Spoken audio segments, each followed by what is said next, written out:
अस्मद्गुरुभ्यो नमः। श्रीमान् वेंकटनाथार्य कवितार्किककेसरी वेदान्ताचार्यवर्यो मे सन्निधत्तां सदा हृदि।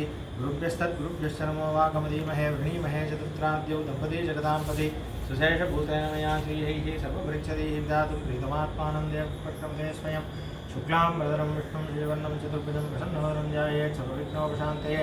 यस्यद्वेदोक्त्राद्याः पारिषत्याः परशतं विघ्नं निघ्नन्ति सततं श्रीये रामानुजदयापात्रं ज्ञानवैराग्यभूषणं श्रीमद्वेङ्कटनाथार्यं वन्दे वेदान्तदेशिकं लक्ष्मीनां समारम्भाम् आदयामनमध्यमाम् अस्मदाचार्यपर्यन्तां वन्दे गुरुपरम्परां यो नित्यमच्युतपदाम्बुजयुग्मरूपं व्यामोहतस्तैतराणि तृणाय मेने अस्मद्गुरोर्भगवतोऽस्य दयैकसिन्धोः रामानुजस्य चरणौ शरणं प्रपद्ये। मातापिता एव ते स्तनया विभूतिः सर्वं विदेव नियमेन वदन्मयानाम् आद्यस्य न कुलपतेर्वकुलाभिरामं श्रीमत्तदङ्गिरिवगणं हनुमान् भूतना भूतं सरस्वमदात्मयपट्टनाथ श्रीभक्तिसारकविजयकरयोगिवाहान् भक्ताङ्गिरेणुपरकाले यथेन्द्रमिष्टान् श्रीमत्पुराङ्कुशमणिं प्रणतोऽस्मि नित्यं। पितामहस्यापि पितामहाय प्राचेतसा देशबलप्रदाय श्रीभाष्यकारोत्तमदेशिकाय श्रीशैलपूर्णाय नमो नमस्तात्। पूजन्तं राम रामेति मधुरं मधुराक्षरमारुह्य कविताशाखां वन्दे वाल्मीकिकोकिलं वाल्मीकिर्मुनिसिंहस्य कवितावनचारिणः शृण्वन्नामगदानाथं कोनयादिपराङ्गतिं यप्पिबन् सततं रामचरितामृतसागरम् अतृप्तस्तं मुनिं वन्दे प्राचेतसमकल्मषं गोष्पदीकृतवाराशिं मशकीकृतराक्षसं रामायणमहामालारत्नं वन्दे अनिलात्मजम् अञ्जनानन्दनं वीरं जानकीशोकनाशनं कपीशमक्षहन्तारं वन्दे लङ्काभयङ्करं मनोजवं मारुततुल्यवेगं जितेन्द्रियं बुद्धिमतां वरिष्ठं मातात्मजं वानरयूथमुख्यं श्रीरामदूतं शिरसा नमामि। उल्लङ्घ्य सिन्धो सलिलं सलीलं यशोकवन्यं जनकात्मजायाः आदाय तेनैव ददाह लङ्कां नमामि तं प्राञ्जलिराञ्जनेयम् आञ्जनेयमधिपाटनाननं काञ्चनाद्रिकमनीयविग्रहं पारिजातधर्मूलवासिनं भावयामि पवमाननन्दनं यत्र यत्र रघुनाथकीर्तनं तत्र तत्तकृतमस्तकाञ्जलिं बाष्पवारि परिपूर्णलोचनं मारुतिं नमत राक्षसान्तकं वेदवेद्ये परे पुंसी जाते दशरथात्मजे वेदप्राचेतसादासीत् साक्षात् रामायणात्मना चरितं रघुनाथस्य शतकोटिप्रविस्तरमेकैकमक्षरं पुंसां महापातकनाशनं तदुक्तसमाससन्धियोगं समोदरोपणतार्थवाक्यबद्धं रघोरचरितं मुनिप्रणीतं दशशिरश्चवदं निजामयध्वं श्रीराघवं दशरथात्मजमप्रमेयं सीतापतिं रघुकुलान्वयरत्नदीपं माजानुबाहुमरविन्ददलायदाक्षं रामं निशाचरविनाशकरं नमामि। वैदेही सहितं सुरद्रोदरे हैमे महामण्डपे मध्ये पुष्पकमासने मणिमये वीरासने सुस्थितम् अग्रे वाचयति प्रभञ्जनसुते तत्त्वं मुनिभ्यः भ्याख्यान्तं भरतादिपरिवृतं रामं भजे श्यामलम् आपदामपहर्तारं धातारं सर्वसम्पदां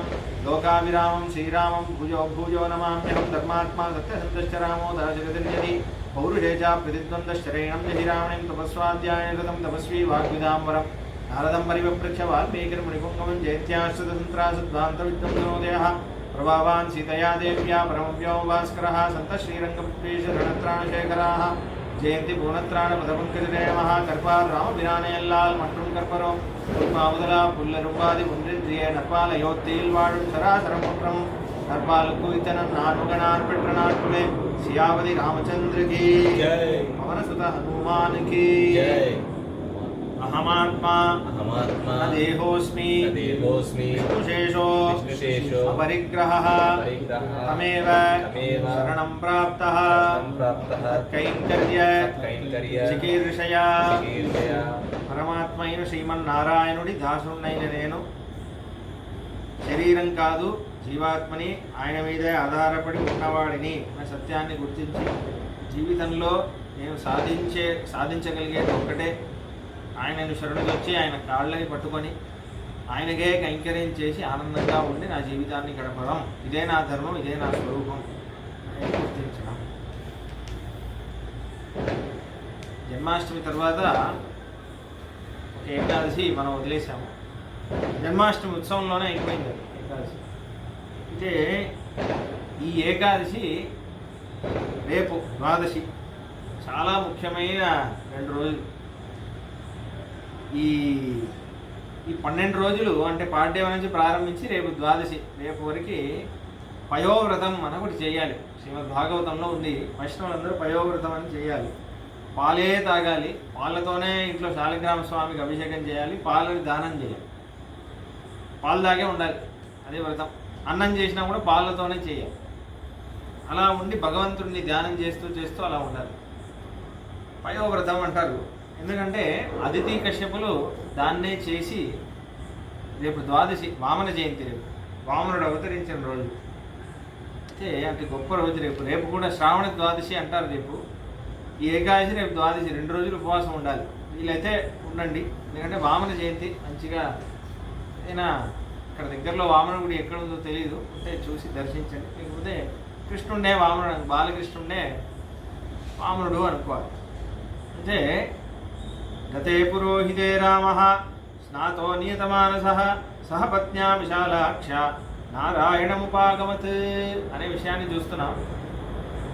రాముడు సీతమ్మతో పాటు నారాయణుడు అనబడే రంగనాథుడికి ఆరాధన చేస్తున్నాడు అనే విషయాన్ని చూస్తున్నాం. అయితే పోయిన సంచికలో దాసుడిని ఏం విజ్ఞాపించారంటే రంగనాథుడి చరిత్ర కొంచెం చెప్పాలి. ఎందుకంటే రంగనాథుడు ఎలా వచ్చాడు ఇక్కడ అనేది చెప్పాలి, విస్తారంగా చెప్పాలి. ఎందుకంటే రంగనాథుడి మహిమ చెప్పడం మన కర్తవ్యం. ఎందుకంటే అప్పుడే అర్థమవుతుంది ఎలా అంటే ఎందుకు ప్రఖ్యాతి, ఎలా ఆ స్వామి ఆరాధన చేస్తూ వస్తున్నారు అనే విషయాన్ని వాళ్ళు చూద్దాం. బ్రహ్మాండ పురాణంలో చాలా క్షేత్ర మహాత్మ్యాలు, చాలా బ్రహ్మాండం అంటే ఏంటి, భూలోకంలో ఉన్న క్షేత్రాల గురించి మహిమలు చాలా. అట్లా వైష్ణవ కాండం మనకు కాండం ఉంది, అది దొరకట్లేదు ఇప్పుడు బ్రహ్మాండ పురాణం మీరు గీతా ప్రెస్ బుక్లో కొన్నారంటే దొరకదు అది. కానీ మన ఆచార్యులు పెద్ద కృప ఏం చేశారంటే అంటే ఆలయాల్లో పల్లవోత్సవం మనకు ఉత్సవం అవుతుంది చైత్రమాసంలో. చైత్రమాసం పాల్గొన ఆ టైంలో అప్పుడు ఏం చేస్తారంటే ఆ పుణ్యక్షేత్రానికి సంబంధించిన చరిత్ర పురాణంలో, స్థల పురాణంలో, బ్రహ్మాండ పురాణంలో ఎక్కడైనా పురాణంలో ఉందంటే అదన్నీ చదువుతారు ఆ ఉత్సవంలో. 3 రోజుల ఉత్సవం, అది పురాణ పఠనం చేయాలి పల్లవోత్సవం. అలా చేయడానికి కోసం దాన్ని కాపాడి పెట్టారు. ఆ గుడిలో దొరికితే తాళపత్ర లిపిలో ఇంకా ఉంది, అదంతా సమర్పూర్చి ఒక బుక్ వేయాలి అని అదే ఒక ఆశ. అది ఎప్పుడు జరుగుతుందో చూద్దాం. కానీ మన సంప్రదాయంలో ఉన్నాయి. వెంకటాచల మహాత్మ్యం, అస్థిగిరి మహాత్మ్యం, వరదరాజస్వామి క్షేత్రం, చాలా మహాత్మ్యాలు ఉన్నాయి. బృందారణ్య మహాత్మ్యం, ఇలా శ్రీరంగ మహాత్మ్యం, ఒక గొప్ప, అది ఒక 10-11 అధ్యాయాలు. బ్రహ్మాండ పురాణంలో నారద మహర్షి శివుణ్ణి అడుగుతున్నారు.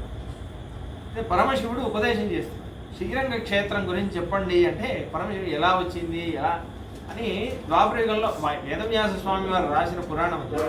అంటే పురాణంలో వాళ్ళకి సంభాషణ ఎలా తెలుస్తుందంటే వాళ్ళు యోగ దశలో ఉంటారు కాబట్టి దేవతలు సంభాషించేది వాళ్ళకి అలానే దర్శనం అవుతుంది.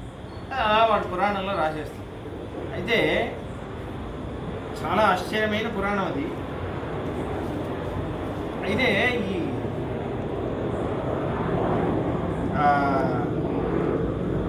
ముందు భగవంతుడు అది మన పురాణం ప్రారంభిద్దాం.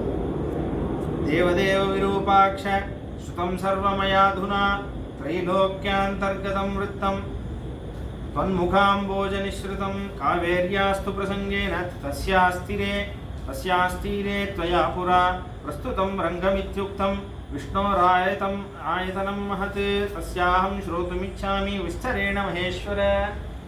శ్రీరంగం కావేరీ గురించి ఒక ప్రసంగం వచ్చింది, అంతకుముందే వస్తుంది. కావేరీ గురించి చెప్పారు కదా స్వామి శివ, అలానే శ్రీరంగం గురించి చెప్పండి, అదే కావేరీ తీరంలోనే ఉంది కదా, శ్రీరంగం గురించి చెప్పండి వినాలనుంది అని చెప్తే పరమశివుడు స్టార్ట్ చేస్తున్నారు. అసలు వైష్ణవోపదేశాలన్నీ ఇచ్చింది పరమశివుడే. ఆయనకి ఎంత రుణం మనం తీర్చుకున్నా సరిపోదు. ఆయన ఉపదేశాలన్నీ వింటేనే మనకి రామభక్తి వచ్చేస్తుంది. కాబట్టి ఎందుకంటే ఆయన రామనామమే జపం చేస్తుంటారు కదా, కాబట్టి ఆయన అంటున్నారు శ్రీరంగమతులం క్షేత్రం శ్రియాజుష్టం శుభాస్పదం తస్మాత్ రంగం మహత్పుణ్యం కోన సేవేత బుద్ధిమాన్ రంగరంగమితి బ్రూయాత్ క్షుత్ర ప్రస్ఖలనాదిషు. రంగక్షేత్రం ఏంటి, రంగం అని చెప్తేనే చాలు. శ్రీరంగం అని పేరు ఎందుకు వచ్చిందంటే అది చెప్తాను తర్వాత. శ్రీరంగం అని పేరు ఎందుకు వచ్చిందో, బ్రహ్మలోకమాప్నోతి సత్యపాపక్షయాన్నరః క్షుతే నిష్ఠీవనే చైవ జృంభికాయాం తథావనే శ్రీరంగం పితయో బ్రూయాత్ సయాతి పరమాం గతిం అని చెప్పి శ్రీరంగం అని ఎవరైతే చెప్తున్నారో, ఎవడి నోట్లో శ్రీరంగం అనే శబ్దం వచ్చిందో వాళ్ళే పరమగతికి వెళ్తారు. మంచి వైష్ణవ సంబంధం దొరుకుతుంది వాళ్ళకి ఎప్పుడో ఒకసారి అని ఒక అద్భుతమైన శ్లోకం చెప్తున్నారు. మా ఆచార్యులు తరచూ ఈ శ్లోకాన్ని తీస్తూ ఉంటారు ఈ పురాణం నుంచి. దేశాంతరగతో వాపి ద్వీపాంతరగతో వివా శ్రీరంగాభిముఖో భూత్వా ప్రణిపత్యన సీదతి. నారద దేశం దాటి వెళ్ళినా ద్వీపం దాటి వెళ్ళినా ఎక్కడున్నా సరే ఆహా ఈ వైపు ఈ దిక్కులోనే కదా శ్రీరంగం ఉంది అని శ్రీరంగాన్ని తలుచుకుంటే చాలు మంచి వైష్ణవుడు అయిపోతాడు వాడు.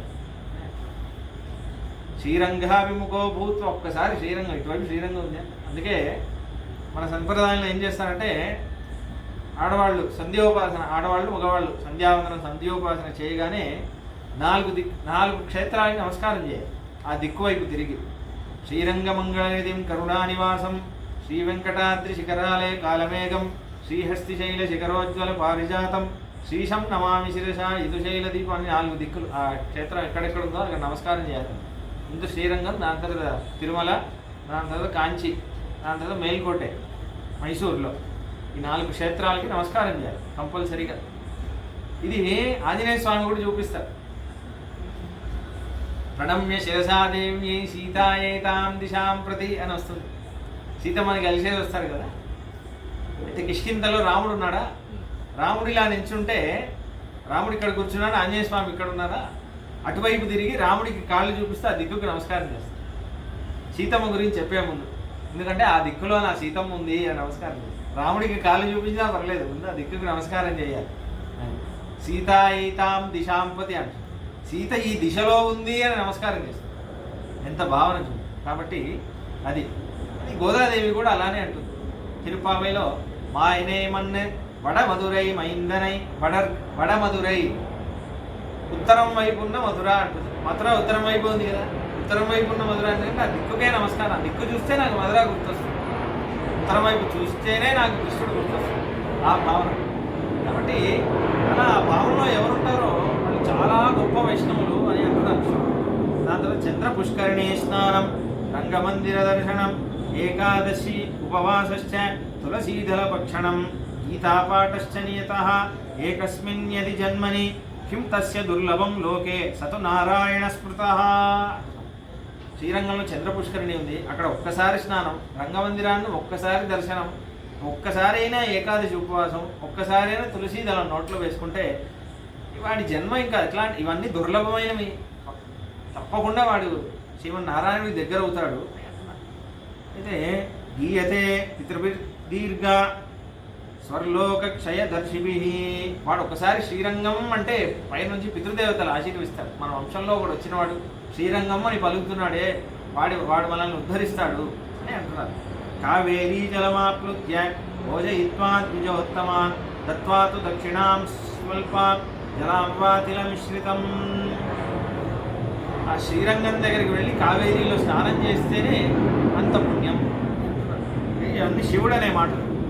అయితే దాని తర్వాత చాలా విషయాలు అంటున్నాం. మాఘమాసంలో శ్రీరంగం వెళితే చాలా గొప్ప, ఈ మాసంలో అలా చాలా విషయాలు చెప్తున్నారు. దాని తర్వాత ఒక ముఖ్యమైన విషయం, రంగరంగమితి బ్రూయాత్ క్షుత్ర ప్రస్థలనాదిషు విష్ణు సాయుజ్యమాప్యోతి నదేహి జాయతే పునః అని చెప్పి, యం పంచాక్షర నిష్ఠోపి ద్వేష్టి రంగం సనాతనం నమే భక్త సమాపాత్మా మద్భుద్ధివి ప్రతిలోకం ప్రతిలోమకృత్ అనే ఒక విషయం నన్ను గిట్టారు. అయితే ఏమంటున్నారంటే చాలా అద్భుతమైన విషయం ఇది. శివుడు చూడండి, ఎవరైతే ఎం పంచాక్షర ఇష్టోపి అని అంటున్నారు, ఎవరు శివ పంచాక్షరి మంత్రాన్ని ఎవరు బాగా దాంట్లో నిష్ట ఉంది, ఉపదేశం బాగా దాంట్లో నిష్ట ఉంది, ఆ ఉపాసన చేస్తూ ఉంటాడు, శివ పంచాక్షరి మంత్రాన్ని జపం చేస్తూ అంటాడు, నేను శివభక్తుణ్ణి అని అందరికీ చెప్పుకుంటాడు. కానీ వాడికి శ్రీరంగం ఎక్కడుందో తెలియదంటే వాడి నా అనుగ్రహాన్ని పొందడు అని అంటున్నాడు శివుడు అంటున్నాడు మాట.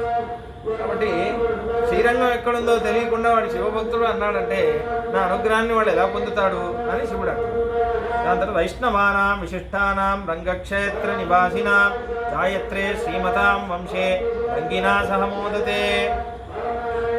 ఎవరైనా వైష్ణవులతో పాటు శ్రీరంగంలో మంచి వైష్ణవ సంబంధంతో అక్కడ నివాసం చేశారంటే గొప్ప వైష్ణవ ఆచారమైన వైష్ణవ కులంలో పుడతారు, పుట్టివాడు మంచి గొప్ప ఆచార్యుడు అవుతాడు అని అంటున్నారు శివుడు. కాబట్టి ఇలా శ్రీరంగం అని చెప్పగానే ఒక తన్మయంలో వెళ్ళిపోయి ఇలా మాట్లాడుతున్నారు. దాని తర్వాత నారద మహర్షి, సరే స్వామి ఆ క్షేత్రం అబ్బా అంత గొప్ప క్షేత్రం అది, దాని గురించి చెప్పండి, ఎలా వచ్చాడు అక్కడ స్వామి అని అడుగుతుంటే అప్పుడు చెప్తున్నారు. తస్మిన్ చతుర్ముఖో బ్రహ్మ సంకల్పాత్ పరమాత్మనః. అయితే ఏమైందంటే ముందు సృష్టి అంటే సృష్టి అంతా కాకముందు శ్రీమన్నారాయణుడు ఒక్కడే ఉన్నాడు. శ్రీమన్నారాయణుడితో పాటు వేదం ఉంది. శ్రీమన్నారాయణుడు ముందు వచ్చాడా, వేదం ముందు వచ్చిందా అనే ప్రశ్న వస్తుంది. శ్రీమన్నారాయణుడితో పాటే వేదం ఉంది. అది ఎలా ఉంది అంటే ఆయనకే అస్య మహతోభూతస్య నిశ్వసితమేతద్ ఋగ్వేద యజుర్వేద సామవేదో అథర్వాంగిరసః అని అంటుంది బృహదారణ్యకోపనిషత్తు. అంటే శ్రీమన్నారాయణుడికి పరమాత్మకి ఊపిరియే వేదము అని అంటుంది. ఇప్పుడు ఊపిరి ముందు వచ్చినా మనం ముందు వచ్చామంటే ఎలా చెప్తాం? ఊపిరి ముందు మనం రాయకుండా ఊపిరి ముందు రాదు. ఇంకోటి మనం ముందు వచ్చి ఊపిరి తర్వాత రాదు, రెండు కలిసే వస్తాయి.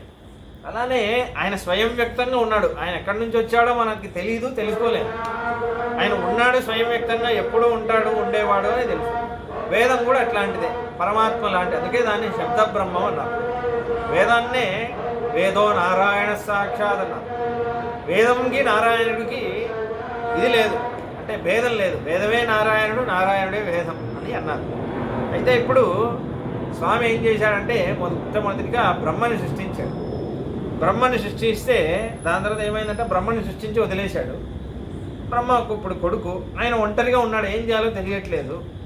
తస్మిన్ చతుర్ముఖో బ్రహ్మ సంకల్ప పరమాత్మనః సమష్టి సర్వజీవానాం ఆసీన్లోక పితామహః సజాతమాత్ర సృష్టైవ నాన్యత్ కించిదవైక్షత ఏకాకీ సభయావిష్టో నకించిత్ ప్రత్యపద్యత. అయితే ఒక్కడిగా ఉన్నాడు, భయం వేసింది, ఏం చేయాలో అర్థం కాలేదు. అప్పుడు భగవంతుడు ఒక హంసపక్షిలో వచ్చాడు. అందరు ఏమనుకుంటారంటే దశావతారం అనుకుంటారు, కానీ చాలా అవతారాలు ఉన్నాయి. కొన్ని అవతారాలు దశావతారాల్లో ఇంక్లూడెడ్గా లేవు, అన్ని శ్రీమద్ భాగవతంలో విస్తారంగా ఉన్నాయి. ఎన్నో అవతారాలు ఉన్నాయి. అది భగవంతుడు ఎప్పుడు ఆయన సంకల్పం, ఆయన ఎప్పుడైనా మార్చుకుంటాడు. అయితే మొట్టమొదటి అవతారం హంసావతారం అని అంటారు. హంస ఒక హంస పక్షిలా వచ్చాడు, వేదంలోనే ఉంది. తతోహజజ్ఞే అని వస్తుంది. హిరణ్మయ శకుని అని వస్తుంది. హిరణ్మయ శకుని, శకుని అంటే పక్షి. ఒక పక్షిలాగా వచ్చి వేదాన్ని ఉపదేశం చేశాడు.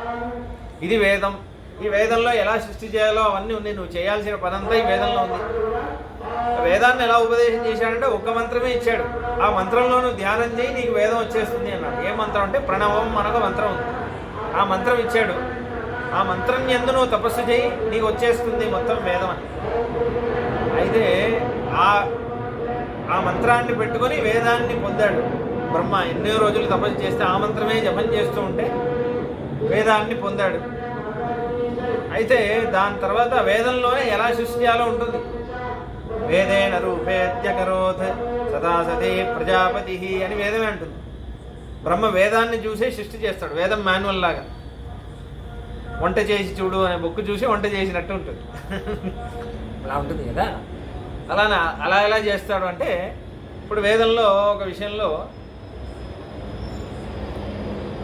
అంటే వేదమే కొన్ని కథలన్నీ చెప్తుంటుంది. విశ్వామిత్రుడు ఇలా చేశాడు, వశిష్ఠుడు ఇలా చేశాడు అంటే సహజంగా అందరికీ వచ్చే ప్రశ్న ఏంటంటే, విశ్వామిత్రుడు ముందు వచ్చాడా, వేదంలో ఈ మంత్రం ముందు వచ్చిందా అంటే వేదంలో ఉన్న మంత్రమే ముందు వచ్చింది.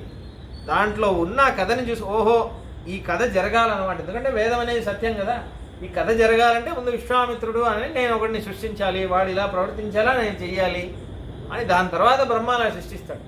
భూలోకంలో ఇలా జరిగింది, ఓహో భూలోకం అనేది నేను సృష్టించాలన్నమాట. అలా వేదాన్ని చూసుకుంటూ సృష్టిస్తాడు. వేదమే మాన్యువల్. అయితే అలా ఆయన సృష్టిస్తూ ఉన్నాడు.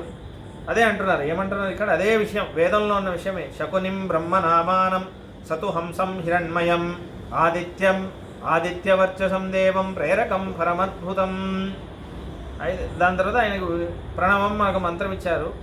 స హంసరూపీ భగవాన్ ఓమిత్యుక్త్వా తిరోదదే ఆదో భగవతా ప్రోక్తం హరిరోమిది యత్నతః.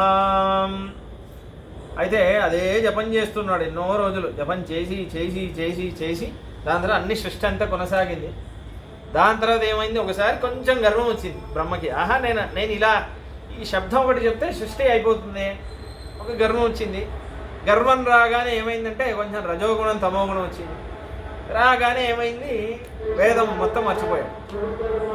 దాని తర్వాతే హయగ్రీవుడుగా భగవంతుడు వచ్చి వేదామే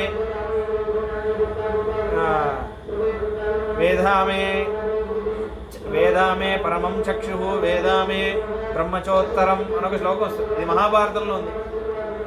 ఇలా భగవంతుడిని వేడుకుంటే భగవంతుడే మళ్ళీ ఆ రజోగుణం తమోగుణం పోగొట్టి వేదాన్ని మళ్ళీ ఉపదేశం చేస్తాడు.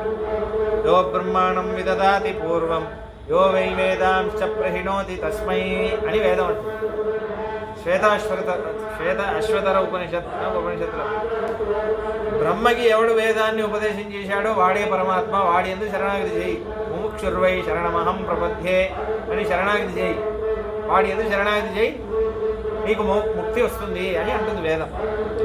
అయితే అలా ఆయన శరణాగతి చేశాడు. దాని తర్వాత మళ్ళీ వేదాన్ని దొంగిలించడానికి అసురులు చాలా ప్రయత్నించి అప్పుడు మత్స్యావతారంగా వచ్చాడు. దాని తర్వాత ఇప్పుడు ఈయన దేవతల్ని సృష్టించాడు. దేవతలతో పాటు అసురుల్ని కూడా సృష్టించాల్సి వచ్చింది. ఇప్పుడు దేవతలు వాళ్ళ పదవిలో వాళ్ళు స్థిరంగా ఉండాలంటే అప్పుడు అందరూ మళ్ళీ భగవంతుడిని ఆశ్రయించారు. ఇప్పుడు భగవంతుడు ఈ క్షీరసాగరంలో చిలిగితే అమృతం వస్తుంది, అది తాగితే మీరు శక్తివంతంగా స్థిరంగా ఉంటారు మీ పదవుల్లో అన్నారు. అప్పుడు కూర్మంగా భగవంతుడు అవతరించాడు. పర్వతం కింద కూర్మంగా వెళ్ళి దేవతలు జయించేలా చేశాడా. ఇప్పుడు ఇన్ని అవతారాలు అయిపోయింది, 4 అవతారాలు అయ్యాయి. హంసం, హయగ్రీవుడు, మత్స్యం, కూర్మం, ఇన్ని అవతారాలు అయ్యాయా. అయితే దాని తర్వాత ఏమైందంటే మన స్వామి క్షీరోదమగమద్ధామ విష్ణోరద్భుతకర్మణ అపపరమమాస్థాయ తోషయామాస మాధవం. అయితే మళ్ళీ ఇప్పుడు ఆయన సృష్టి అంతా చేస్తున్నాడు. తదా ససర్జ భూతాని లోకా సంస్థైవ చతుర్దశ సత్యలోకం సమాతిష్టత్ స్వయంభూర్భువనేశ్వర. ఇప్పుడు భగవంతుడు హంసంలా వచ్చాడు, హయగ్రీవుడిలా వచ్చాడు. హయగ్రీవుడు అంటే గుర్రం ముఖం. మత్స్యంలా వచ్చాడు, చేప. కూర్మంగా వచ్చాడు, తాబేలు. భగవంతుడు ఎలా ఉంటాడు? ఒక్కొక్కసారి ఒక్కొక్క రూపంలో వస్తున్నాడు. కానీ ఆయన అసలైన రూపం ఏంటి? నన్ను సృష్టి చేయని నియమించాడు, అన్నీ చేస్తున్నాను. సరే, ఆయన ఎవరు? నాకు ఇంత ఉపకారం చేసేవాడు ఎవడు? నన్ను ఎన్నిసార్లు కాపాడి నాకు ఇచ్చి నన్ను ఇది చేసేవాడు, ఆ బాగోగులు చూసుకునేవాడు. ఆయన ఎవరు అసలు? ఆయనను నేను చూడాలి కదా అని ఆయనే తపస్సు చేస్తూ ఉన్నాడు. అప్పుడు కూర్మ రూపంలో ఉన్న అదే స్వామి అవతారం ఇంకా సమాప్తి అవ్వలేదు. ఆ స్వామియే అలానే వచ్చాడు. అయితే వచ్చేసి ప్రసన్నోహమితి ప్రాహ బ్రహ్మాణం సచలే స్థితః తమద్భుతమం దృష్ట్వా యాజహార చతుర్ముఖ. నీ తపస్సుకి నేను సంతోషించానే, ఏం కావాలి అని అంటాడు.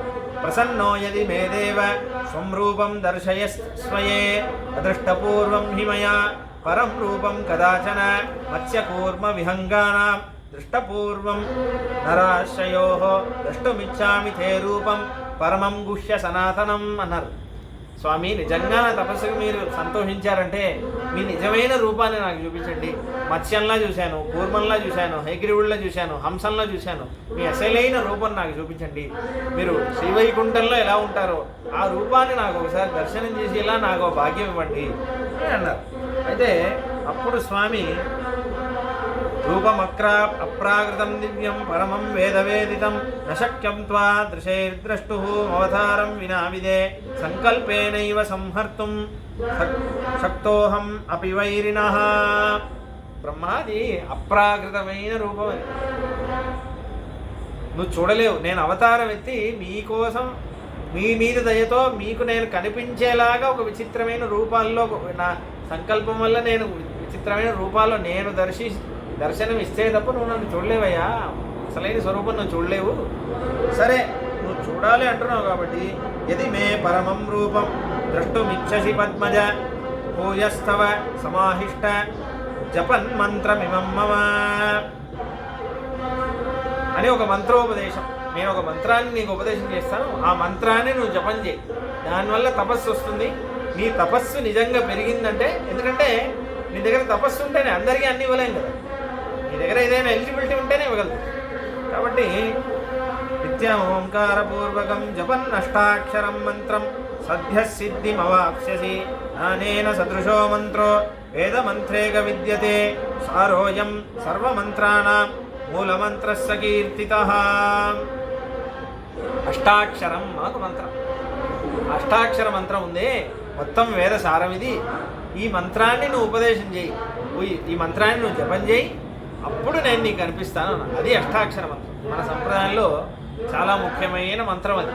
ఆ మంత్రాన్ని సమాశ్రయణం చేసుకునేటప్పుడు స్వామివారు ఆచార్య ముఖేన ఉపదేశం పొందాలి. ఏదో టీవీలో విన్నాం, క్యాసెట్లో విని అలా ఉపదేశం పొందడం కాదు, అలా విని ఉపదేశం పొందాలి.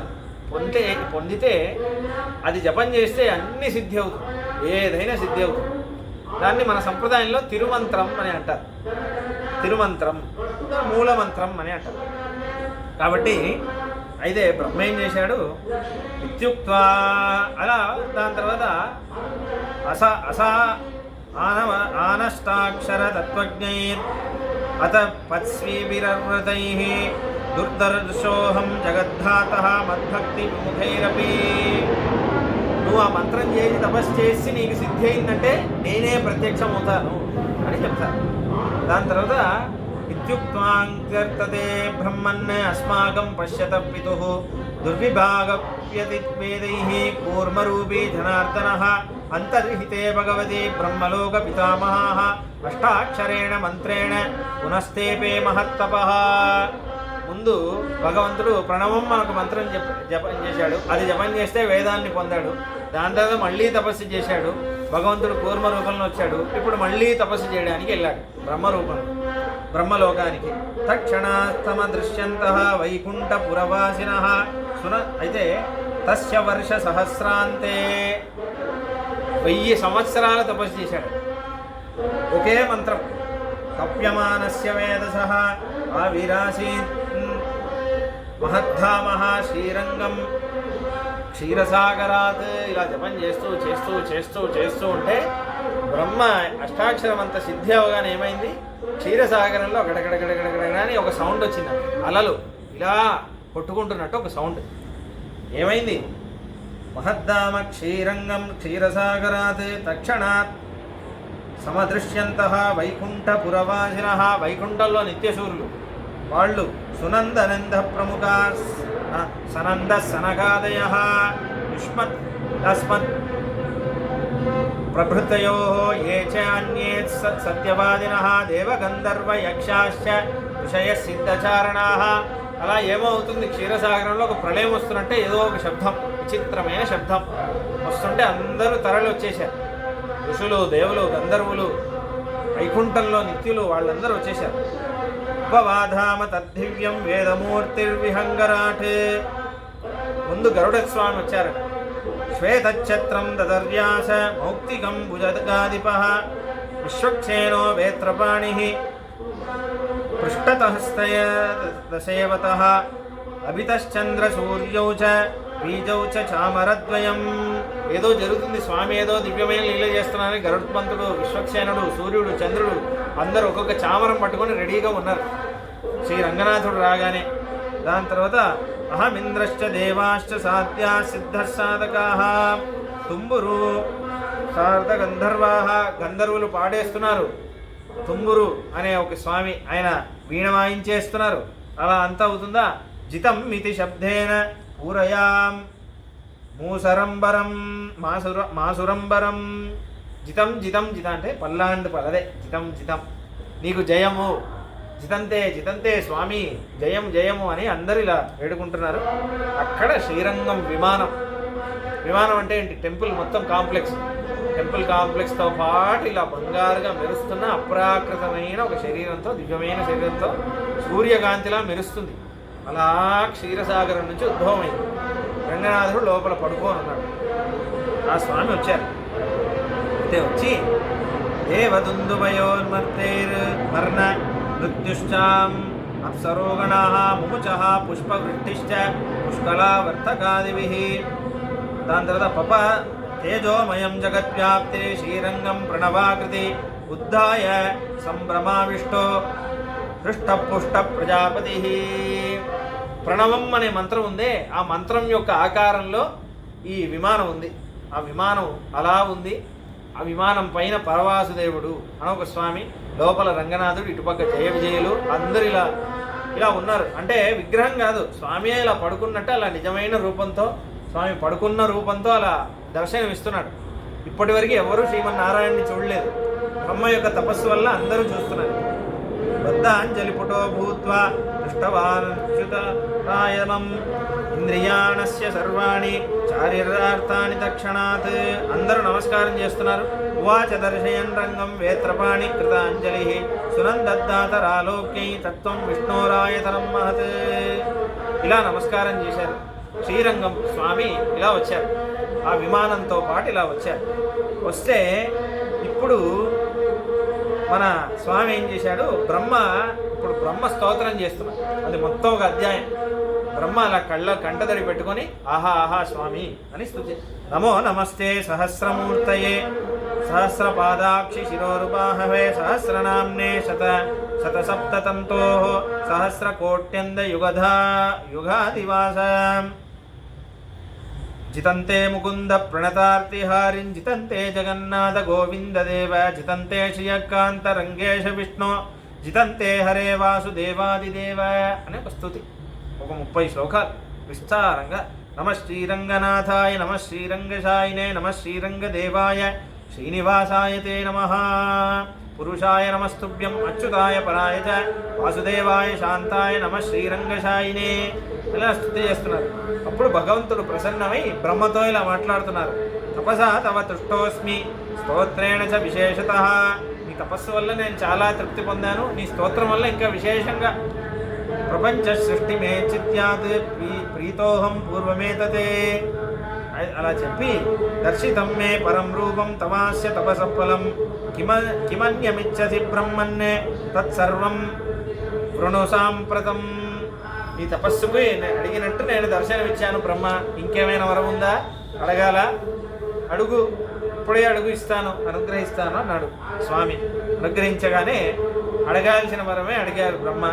అనేన విగ్రహేణ త్వా అర్చయిష్యామ్యహం ప్రభో తత్వం తత్స్వాంచ వేస్త్యాస్మి ప్రసాదం కురు తత్తథా. ఆ స్వామి, ఇంత అందంగా ఉంటావా అయ్యా నువ్వు? ఒక చిన్న కోరిక నాకు, ఇంత అందంగా ఈ రూపంలో ఉన్నావే, ఇదే రూపంలో నువ్వు నా లోకంలో, నా బ్రహ్మలోకంలో నువ్వు ఉండాలి. ఒక విగ్రహ రూపంలో అలానే ఉండు.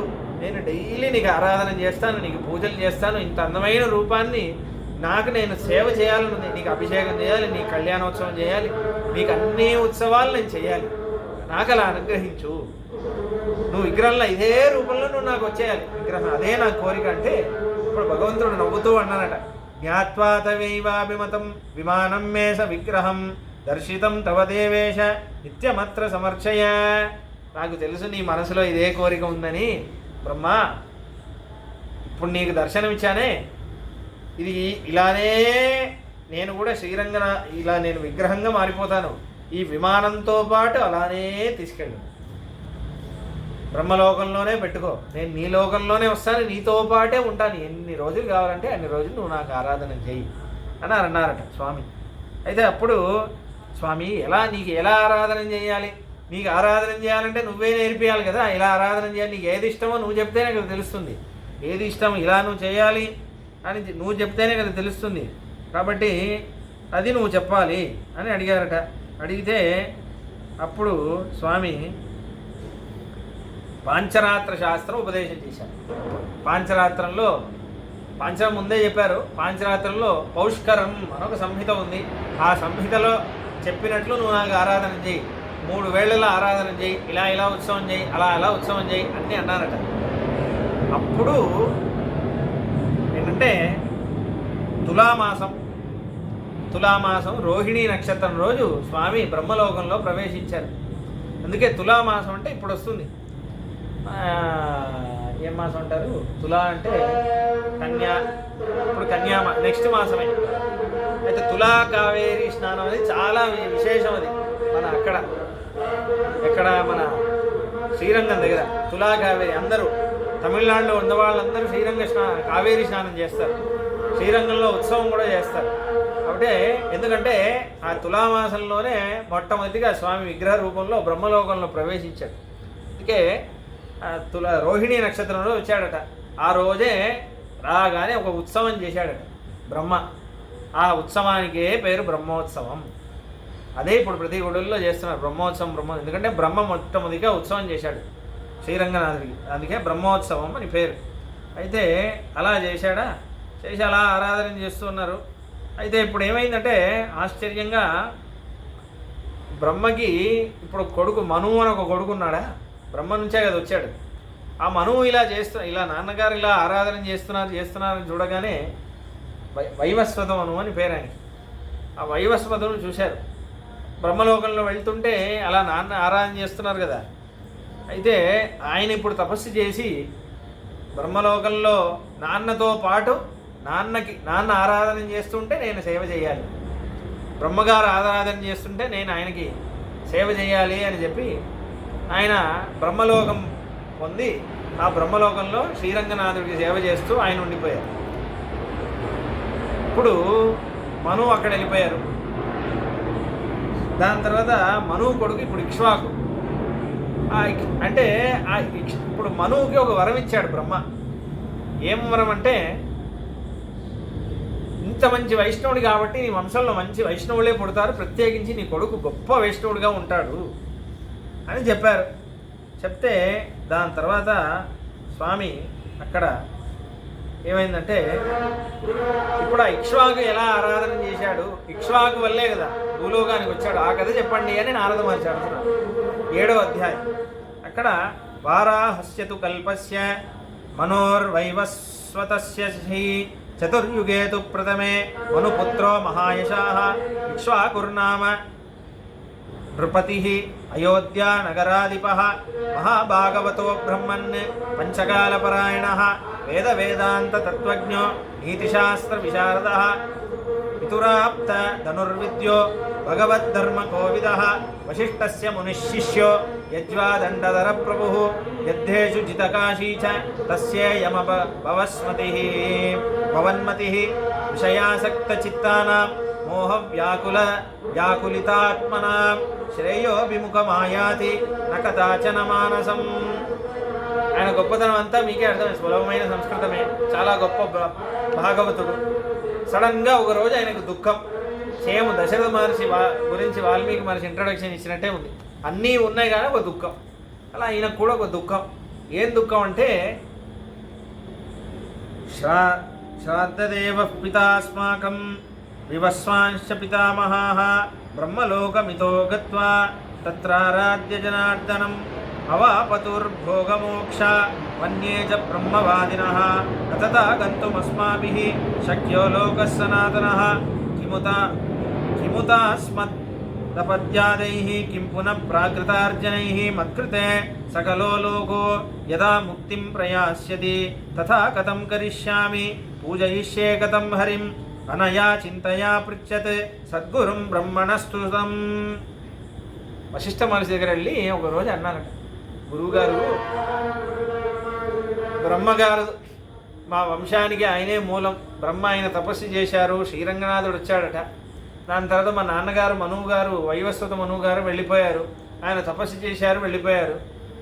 నాకు కూడా శ్రీరంగనాథుడిని దర్శించాలని ఉంది, ఎందుకంటే మా నాన్నగారు అందరూ అక్కడే ఉన్నారు, ఆ శ్రీరంగనాథుడిని ఆరాధన చేస్తూ ఉన్నారే. ఇప్పుడు నేనేం చేయాలి? ఇప్పుడు నేను వెళ్ళానంటే రాను నా పిల్లలు, నా వంశంలో వచ్చేవాళ్ళు తపస్సు చేస్తారా? మా నాన్నగారంటే చేశారు మనువు గారు, నేను చేయగలనా? నాకే ఈ సందేహం ఉందంటే నా పుత్రులు ఎలా చేస్తారు? నా పుత్రులు ఎలా రంగనాథుడిని పొందుతారు? నా పుత్రులు మాత్రం పొందితే సరిపోతుందా? ఈ వీళ్ళందరూ చూసే అక్కర్లేదా? మన జనుల అయోధ్యవాసులు అందరూ కూడా ముక్తి పొందాలి కదా. లోకంలో ఉన్న వాళ్ళందరికీ ఆ శ్రీమన్నారాయణుడి పాదాలే కదా గతి. మరి ఏం చేయాలి? వీళ్ళందరికీ కూడా శ్రీరంగనాథుడి దర్శనం చేయించాలంటే నేను ఏం చేయాలి స్వామి? ఏదైనా ఒక ఉపాయం ఉంటే చెప్పండి అని అడిగారట. అప్పుడు వశిష్ఠ మహర్షి అన్నారట, త్వయా సమగ్వ్యసిత ఇక్ష్వాకో శృణుమే వచః తపస్సైవ తవాభీష్టం అవధారయ పురా కిల మయాదిష్టం శతకోటి ప్రవిస్తరే పురాణే మునిభిర్వృష్టః అర్థమాగామినం శృణు ఉపదిశ్యేహ సత్యలోకా స్వయంభువః జగతాముపకారాయ విష్ణోర్ధామాగమిష్యతి తపసా తోషిషస్తుభ్యం తచ్చదాస్యతి లోకకృత్ అయోధ్యాయాం చిరంకాలం శ్రీమద్రంగం భవిష్యతి అవతీర్య భవద్వంశే రామో నామ జనార్దనః అని ఒక విషయం చెప్పారు. ఇక్ష్వాకు నీకు కోరిక ఎందుకు వచ్చింది తెలుసా? నీ వల్ల ఒక గొప్ప పని అయ్యేది ఉంది, నువ్వు ఇది ఎప్పుడు అడుగుతావా అని నేను ఎదురు చూస్తున్నాను. ఎందుకంటే నువ్వు అడిగితే నేను ఉపదేశం చేద్దామని ఎదురు చూస్తున్నాను.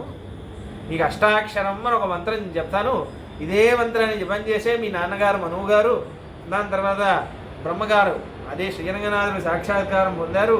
నీకు విశేషమైన అంశం ఉంది, నీవు త్వరగానే తపస్సులో సాధించగలవు. ఎందుకంటే నీ బీజం అక్కడి నుంచి వస్తుంది, నీకు పుట్టుకతోనే నీకు తపస్సుంది, అందుకే నువ్వు మంచి వైష్ణవుడిగా పుట్టావు.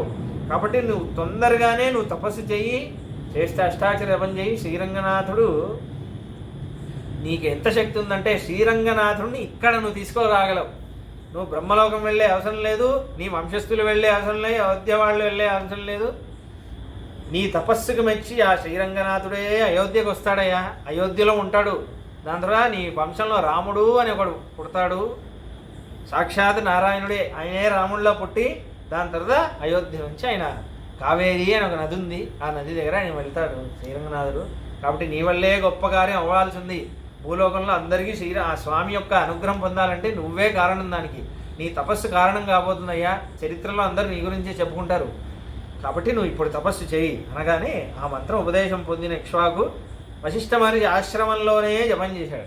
వశిష్ఠ మహర్షి ఆశ్రమంలోనే పక్కన తీవ్రమైన తపస్సు, అంతా ఇంత తపస్సు కాదు.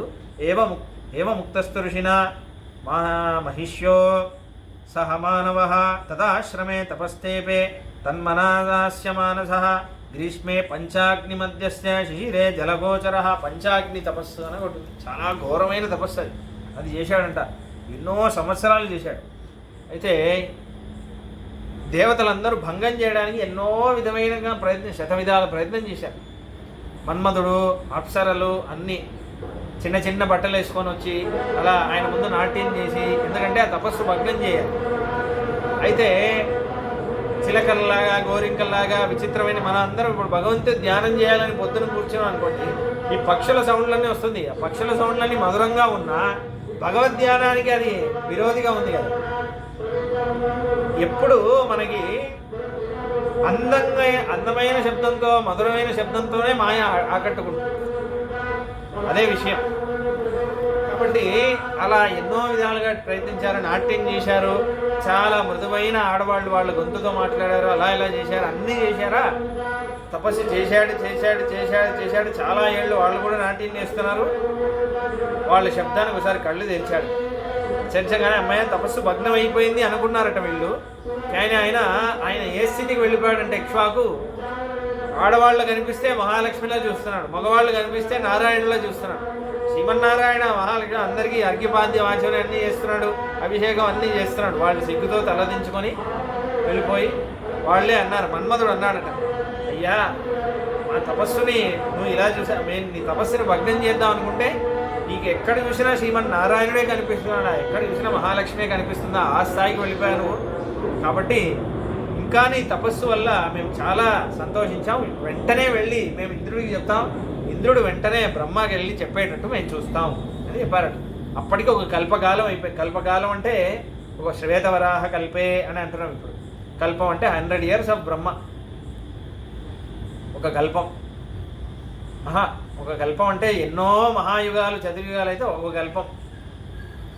అయితే అలా బ్రహ్మ ఎన్నో ఏళ్ళు మనం ఆరాధన చేస్తే ఇలా ఉంటుంది, బ్రహ్మ ఆరాధన చేస్తే ఎలా ఉంటుంది, ఏమీ లోటు లేకుండా, మనస్సులో కూడా ఏం లోటు ఉండదు, భక్తిలో లోటు ఉండదు, శ్రద్ధలో లోటు ఉండదు.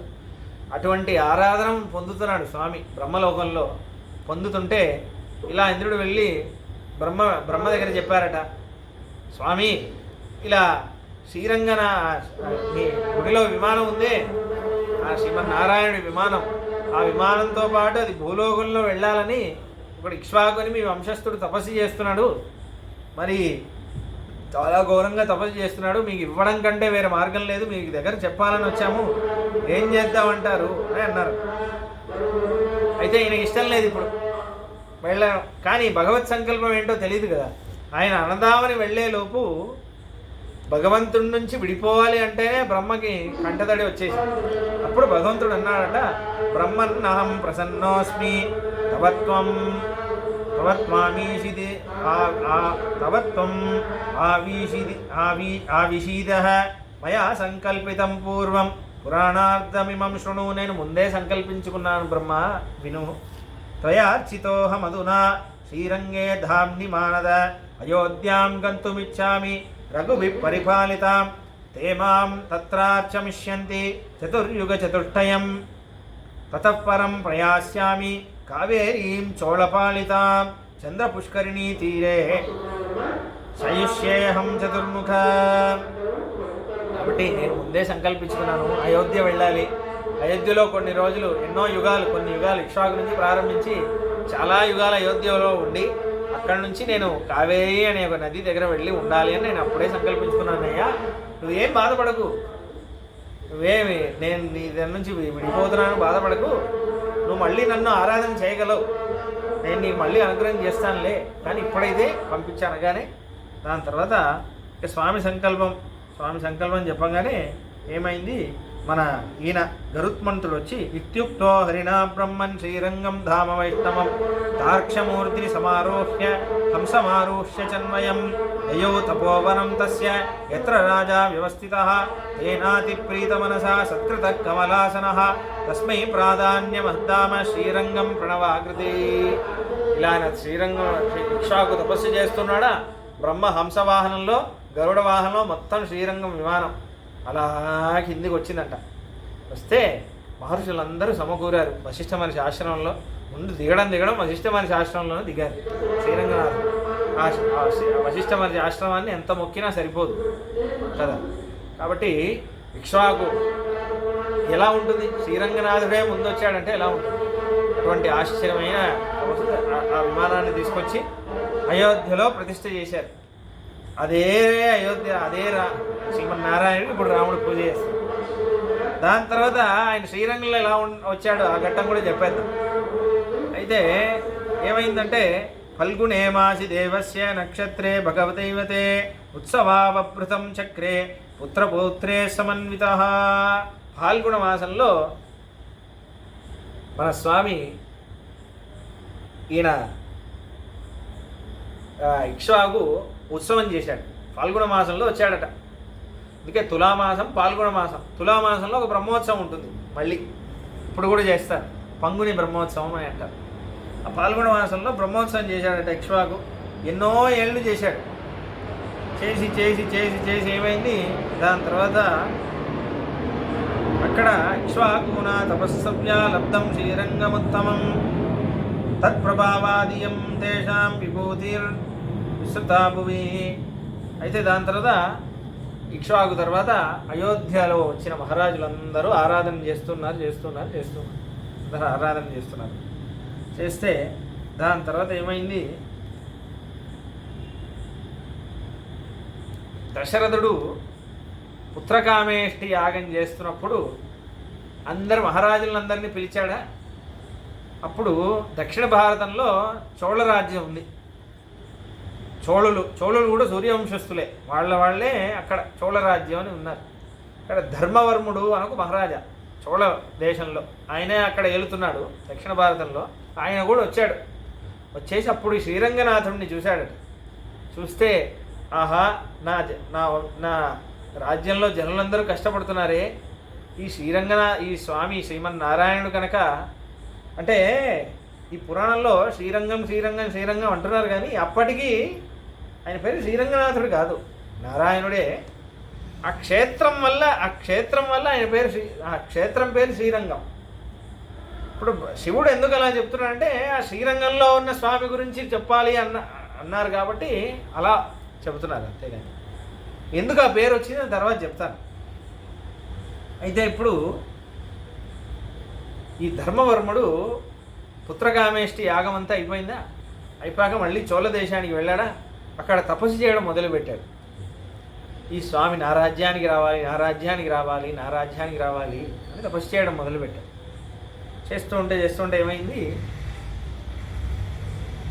ఈ రాముడు విభీషణ శరణాగతి అవుతుందా, అయ్యాక దర్భాసనంలో పడుకుంటాడు 7 రోజులు, 7 దర్భశయనంలో పడుకుంటాడు రాముడు.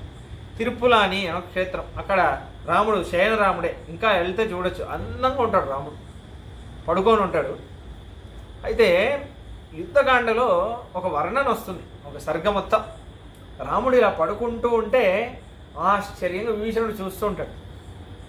ఆ చేతులు, బాణాన్ని మోసే చేతులు, దాన్ని పోయి ఆసనంగా పెట్టుకొని పడుకున్నాడే ఈయన, ఎంత గొప్పవాడు. సీతమ్మ ఆనుకునే చేతులు కదా అవి, ఆ చేతులతో భూమి మీద పడుకున్నాడే, ఆ చేతులతో ఎన్నో రాజ్యాలను ఏలిసిన వాడు అలా పడుకున్నాడే, అలా వర్ణన ఉంటుంది.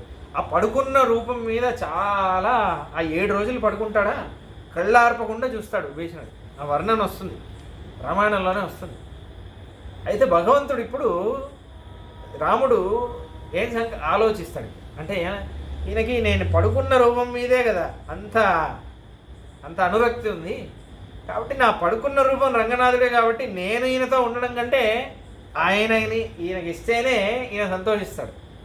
రాముడు రావడం కంటే రంగనాథుడిని ఇస్తేనే, ఎందుకంటే పడుకొని ఉంటాడు కదా, కాబట్టి ఆయనని ఇవ్వాలి అని అనుకుంటాడు. అప్పుడే పట్టాభిషేకం అలా ఏం చేస్తాడో ఒక శ్లోకం వస్తుంది.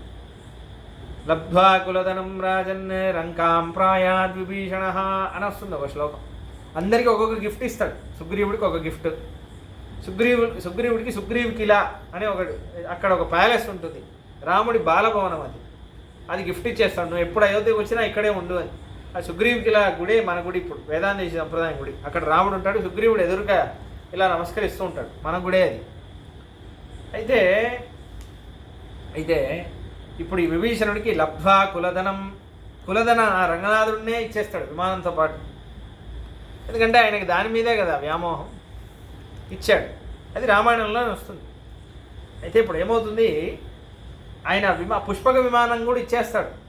అయితే రాముడు ఏం చేస్తాడు, పుష్పక విమానాన్ని నువ్వు కుబేరపురికి అలకాపురి అంటారు, దానికి అక్కడ నువ్వు వెళ్ళిపో, ఎందుకంటే కుబేరుడే రావణాసుడు దొంగలించుకొని తీసుకొస్తాడు, దొంగలించడం కాదు, బెదిరించి నాకు ఇచ్చేయని తీసుకొస్తాడు, లాక్కుంటాడు. అది కుబేరపురికి వెళ్ళిపోతుంది. అయితే ఇక్కడ ఈయన రథంలో తీసుకెళ్తూ ఉంటాడు. తీసుకెళ్తే అక్కడ కావేరీ నది దగ్గర చోళరాజ్యం వస్తుందా, శ్రీరంగ ఆ స్వామి ఇలా ప్రవేశిస్తున్నాడు అని ధర్మవర్ముడికి తెలిసిపోతుంది. ఆహా ఆహా ఆహా స్వామి, ఇంత సౌలభ్యం నీకు, నన్ను వెతుక్కుంటూ నా రాజ్యానికి వచ్చావా అని ఆయన ఏం చేస్తాడు, విభీషణుడు మహారాజా కదా, లంక యొక్క మహారాజా అని ఆయన అర్ఘ్యపాద్యాసనాలు ఆసనాలు అన్నీ ఇచ్చి, అప్పుడు ఏమవుతుందంటే, అప్పుడు పల్గుణ మాసం వస్తుంది. ప్రతి సంవత్సరం పల్గుణ మాసంలో వాళ్ళు బ్రహ్మోత్సవం చేస్తారు అయోధ్యలో. అదే పల్గుణ మాసం వచ్చిందా, అప్పుడు ఈయనకి తెలుసు ధర్మవర్ముడికి. అయితే ధర్మవర్ముడు ఏం చేస్తాడంటే, స్వామి ఈ పల్గుణ మాసం వచ్చింది కాబట్టి ఇక్కడ మనం ఏం చేద్దామంటే, మనం బ్రహ్మోత్సవం చేద్దాం, మా ఊరిలో చేయండి బ్రహ్మోత్సవం, నేను అన్నీ ఏర్పాటు చేస్తాను అని చేయగానే అన్నీ ఏర్పాటు చేస్తారు. అయితే దాని తర్వాత ధర్మవర్మోపనీతైశ్చ భోజ్యైరుచ్చావచైరపి స్తోత్రపాఠ్యైశ్చ విప్రాణాం తుతోష పురుషోత్తమ తతో విభీషణం రాజా ధర్మవర్మ కృత అంజలి యయాతే కథిచిత్కాలం వసత్విహ భవానితి అని ఇలా వసతులు అన్నీ ఏర్పాటు చేసి వేదపారాయణ అంత బాగైందంట ఉత్సవం. అయితే ఇప్పుడు సరే ఇక్కడ నుంచి వెళ్ళాలి అన్నప్పుడు ధర్మవర్ముడు ఏడుస్తున్నాడా, అప్పుడు శ్రీమద్ రంగనాథుడు విభీషణుని చూసి మాట్లాడారట. విభీషణ అయం మనోహరో దేశ పరీతస్య కన్యయా చంద్రపుష్కరిణీ చేయం పావనీ శ్రమనాశిని అయం చ భక్తిమాన్ రాజా ధర్మవర్మ సదామయి ఇమే చ మునయ పుణ్యా వసంత్యత్ర వికల్మష. విభీషణ, ఈ దేశం చూసావా ఎంత బాగుందో, ఈ నది చూసావా కావేరి ఎంత బాగుందో, ఆ చంద్రపుష్కరిణి చూసావా ఎంత బాగుంది, ఈ రాజా చూడు ధర్మవరుడు, ఈ మునులందరూ చూడు ఇంత బాగుంది కదా, కాబట్టి అత్రైవ వక్తుమిచ్చామి లంకాం గచ్చ విభీషణ పురాద్వృత్తమిదం చాత్ర శ్రోతుమర్హసి రాక్షస. కాబట్టి విభీషణ, నేను ఒకటి చెప్తాను, తప్పుగా అనుకోకు, నువ్వు లంకకి వెళ్ళిపో, నేను ఇక్కడే ఉంటాను అంటారు. ఇప్పుడు విభీషణుడు కంట తడి పెట్టుకొని ఏడుస్తున్నాడు. ఏడుస్తుంటే లేదయ్యా నీకు వృత్తాంతం చెప్తాను విను. పురా వృత్తమిదం చాత్ర శ్రోతుమర్హసి రాక్షస వింధ్యపాదే మహానద్యే సర్వా సముదితా పురా తత్ర గంధర్వ ఆగచ్చతే విశ్వావసురితి శ్రుత. ఒకసారి ఏమైందంటే విశ్వావసు అని ఒక గంధర్వుడు, ఆయన దక్షిణం వైపు తిరిగి ఒక నదికి నమస్కారం చేస్తున్నాడు. చేస్తుంటే ఈ నదు దేవతలు అందరూ ఉన్నారు కదా, వాళ్ళందరూ పోట్లాడుకున్నారట. ఎవరికి నమస్కారం చేస్తున్నాడు, ఎవరికి నమస్కారం చేస్తున్నాడు, ఎవరికి నమస్కారం చేస్తున్నాడు, అందరూ పోట్లాడుకున్నారు. వీళ్ళందరూ మాట్లాడుకున్నారు. కావేరి, గంగా, యమున, సరస్వతి, నర్మదా అందరూ పోట్లాడు నాకే చేస్తున్నాడు అని అందరూ ఇలా పోట్లాడు. ఆడవాళ్ళ గొడవల్లో మనం వెళ్ళకూడదు ఎప్పుడు. అయితే ఎందుకు ఆయన్నే అడిగితే తెలిసిపోతుంది కదా అన్నారు.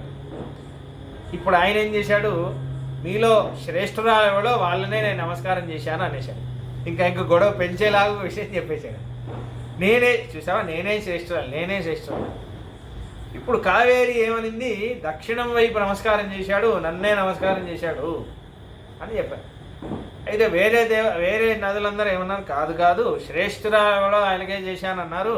శ్రేష్ఠురాలు గంగే శ్రేష్ఠురాలు, పరమాత్మ శ్రీమన్నారాయణ పాదం నుంచి వచ్చింది, ఆవిడే శ్రేష్ఠురాలు, మా అందరికీ ఏకీభవిస్తున్నాం గంగే అని అన్నారు. ఇప్పుడు గంగకి కావేరికి చిచ్చు పెట్టారు. ఇప్పుడు వీళ్ళిద్దరు పోట్లాడుకున్నారా, వీళ్ళిద్దరు ఏం చేశారంటే శ్రీమన్నారాయణ దగ్గర వెళ్ళారు. ఎందుకంటే ఆయన సంబంధమే ఉంది అని వీళ్ళిద్దరు తపస్సు చేశారో వెళ్ళారో నాకు గుర్తులేదు, ఆ శ్లోకం వెతకాలి ఇప్పుడు, అది ఎక్కడ ఉంది. అయితే తపస్సు చేశారు అనుకోండి. వెళితే శ్రీమన్నారాయణ ప్రత్యక్షం అయ్యాడు. అయితే అప్పుడు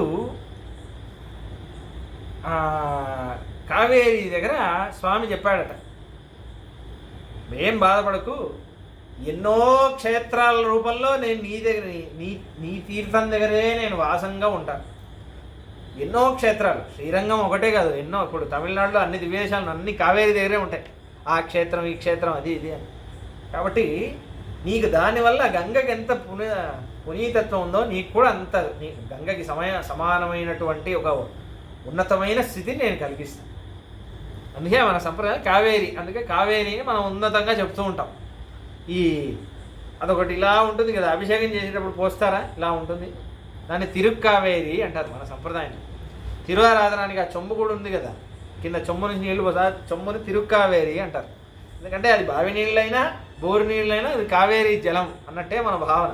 ఎందుకంటే శ్రీరంగంలో ఆ కావేరీ జలంతోనే కదా ఆరాధన అవుతుంది. ఇప్పుడు కూడా ఏనుగులో వెళ్తారు, పొద్దున ఏనుగులో వెళ్ళి ఆ కావేరీ నది ఆ జలం తీసుకురావడానికే ఒక ఉత్సవం. ప్రతిరోజు పొద్దున అంత ఆర్భాటంగా, అంత ఉత్సాహంగా, కోలాహలంగా అంత బాగుంటుంది. కాబట్టి నేను అప్పుడే కావేరికి వరం ఇచ్చాను, కాబట్టి నేను ఇక్కడే ఉంటాను అని చెప్పాను. చెప్తే ఇప్పుడు అయ్యా స్వామి నేనేం చేయాలి, నిన్ను విడిచి నేను ఉండలేనంటే, ఏం బాధపడకు, నేను నిన్నే చూస్తూ ఉంటాను, నా అనుగ్రహం నీ వైపే ఉంటుంది. ఈ గుడి ఉత్సవాలన్నీ నువ్వే నడిపేయాలి, నువ్వే ఒక ధర్మకర్తలాగా. విభీషణుడే ధర్మకర్త శ్రీరంగానికి, కాబట్టి నువ్వే నడిపించాలి. ఈ గుడి నీ కంట్రోల్లోనే ఉంటుంది. ఎప్పుడు నువ్వు వచ్చినా నువ్వే ఉత్సవానికి అన్నీ ఇక్కడ వచ్చేసి రాజ్యం అక్కడ వెళ్ళుకో, హాయిగా ఉండు. కానీ ధర్మవర్మ కోరుకున్నాడయ్యా, నేను ఇక్కడే ఉండాలని కోరుకున్నాడు, కాబట్టి నేను ఇక్కడే ఉంటాను అని కోరుకున్నాను. అయితే ఇప్పుడు ఇది శ్రీరంగనాథుడి చరిత్ర. ఇప్పుడు ఆ శ్రీరంగం అని పేరు ఎందుకు వచ్చిందంటే, ఆ శ్రీరంగనాథుడు, ఆ రంగనాథుడు ఆయనేమో బ్రహ్మలోకానికి వెళ్ళిపోయాడు. బ్రహ్మలోకం వెళ్ళిపోయినప్పటి నుంచి ఆయనకు తెలుసు ఇక్కడే వస్తాడు. మహాలక్ష్మి అమ్మవారు విడిచిపోయి ఉంది కదా, మహాలక్ష్మి అక్కడ తపస్సు చేస్తుంది, రంగనాయకి అమ్మవారిగా ఇక్కడ తపస్సు చేస్తూ ఉంది. ఈయన ఇక్కడ రావాలి అంటే ఈ లీలంతా విషయం ఏంటంటే మహాలక్ష్మి కోసం వచ్చాడు, అక్కడ రంగనాయకి అమ్మవారి కోసం వచ్చాడు. అయితే ఇప్పుడు రమ్ అనే అక్షరం బీజాక్షరం అంటే రతిహి అని అర్థం. రతి అంటే ప్రేమ, గమ్ అంటే గత అంటే వచ్చాడు అని అర్థం. ప్రేమతో వచ్చాడు అని అర్థం. రతిం గతో హరిస్తస్మాత్ రంగమిత్యభిధీయతే అని పురాణ వచనం. ప్రేమతో అక్కడ వచ్చాడు కాబట్టి రంగం అని పేరు. రతింగత రం గం రతింగత ప్రేమతో ఇక్కడ వచ్చాడు కాబట్టి రంగం అని పేరు దానికి. ఇక శ్రీరంగం. దాని తర్వాత అది రంగపురం అని అయింది. ఇక్కడ రంగనాథుడు అయ్యాడు, ఆవిడ రంగనాయకి అయింది. అది అది విషయం. ఇప్పుడు పరాశర భట్టర్ స్వామివారు ఏమంటున్నారు, ఒక అద్భుతమైన విషయం. ఒక శ్లోకం ఉంది, ఇప్పుడు శ్రీరంగంలో కొంత అనుభవిద్దాం. అయితే పరాశర భట్టర్ స్వామివారు ఒక శ్లోకం. సప్త ప్రాగార మధ్యే సరసిజముకులోద్భాసమానే విమానే కావేరీ మధ్యదేశే మృదుధర పనినాట్ భోగ పరిజంక భాగే నిద్రాముద్రాభిరామం కటినికటశిర పార్శ్వ విన్యస్తహస్తం పద్మాధాత్రీకరాభ్యాం పరిచితచరణం రంగనాథం భజేహం అని రంగనాథ స్తవం, రంగరాజస్తవం అని ఒక స్తోత్రం. దాంట్లో ఆయన ఒక విషయం అంటున్నారు. బ్రహ్మ ఇంత బాగా ఆరాధన చేస్తుంటాడు, ఆయన ఆరాధన వదిలేశావు. అక్కడి నుంచి ఇక్ష్వాకు దగ్గర వచ్చావు, అయోధ్యవాసులు ఎంత బాగా ఆరాధన చేసి ఉంటారు, రాముడే ఆరాధన చేశాడు. అక్కడి నుంచి సరే రాముడు భీషణుడికి ఇచ్చాడు, నువ్వు భీషణుడితో వెళ్ళాలంటే నువ్వు లంక వెళ్ళాలి, లేకపోతే అయోధ్యలో ఉండాలి. నువ్వు అటు ఇటు కాకుండా శ్రీరంగంలో ఎందుకున్నావు తెలుసా, నా కోసం ఉన్నావు అని అంటున్నారు పరాశర. ఎందుకు నువ్వు నా కోసం ఉన్నావు తెలుసా, నేను కాపాడకపోతే ఈ పరాశర భట్టర్ ఏమైపోతాడు, వీడు పరాశరుడు ఏమైపోతాడు అని నా మీద నీకు కరుణ, నా కోసం ఇక్కడ వచ్చావు. అప్పుడు గజేంద్రుడు ఆయన అంటారు, అప్పుడు గజేంద్రుడు ఆదిమూలమా అని పిలిస్తే నేను వచ్చి కాపాడానే, ఈ పరాశర భట్టరుడికి ఆదిమూలమా అని పిలవడం కూడా రాదే, వీడిని నేనే, కాబట్టి వీడు వచ్చే ముందు నేను వచ్చి కూర్చోవాలి, నా కోసం కూర్చున్నావు కదా అని, నా కోసం వచ్చాను అని అంటున్నాను. అదే విషయం. ఈ వేణుగోపాల స్వామి ఎవరి కోసం వచ్చారు, మన కోసమే వచ్చారు. మన కోసమే మనకంటే ముందు వచ్చి కూర్చున్నారు. ఎందుకంటే ఇలా ఈయన గుడిలో ఈ ఉత్సవాలన్నీ మనం సేవించాలి, ఈయన సమక్షంలో రామాయణం జరగాలి, ఆ అనుభూతి మనకి పొందాలి అని ఆయన సంకల్పం. ఎలా అనుగ్రహించాలని ఆయన సంకల్పించుకొని కూర్చున్నాడు. ఫలానా రోజు అజయన స్వామి వస్తారు, ఇలా ఈ స్వామి ఆ స్వామి అందరూ వస్తారు, వీళ్ళందరినీ అనుగ్రహం చేయాలి. కాబట్టి అది భగవంతుడి వాత్సల్యం, భగవంతుడి యొక్క ప్రేమ, భక్తుల మీద ఆయనకున్న ప్రేమ. కాబట్టి అయితే ఇప్పుడు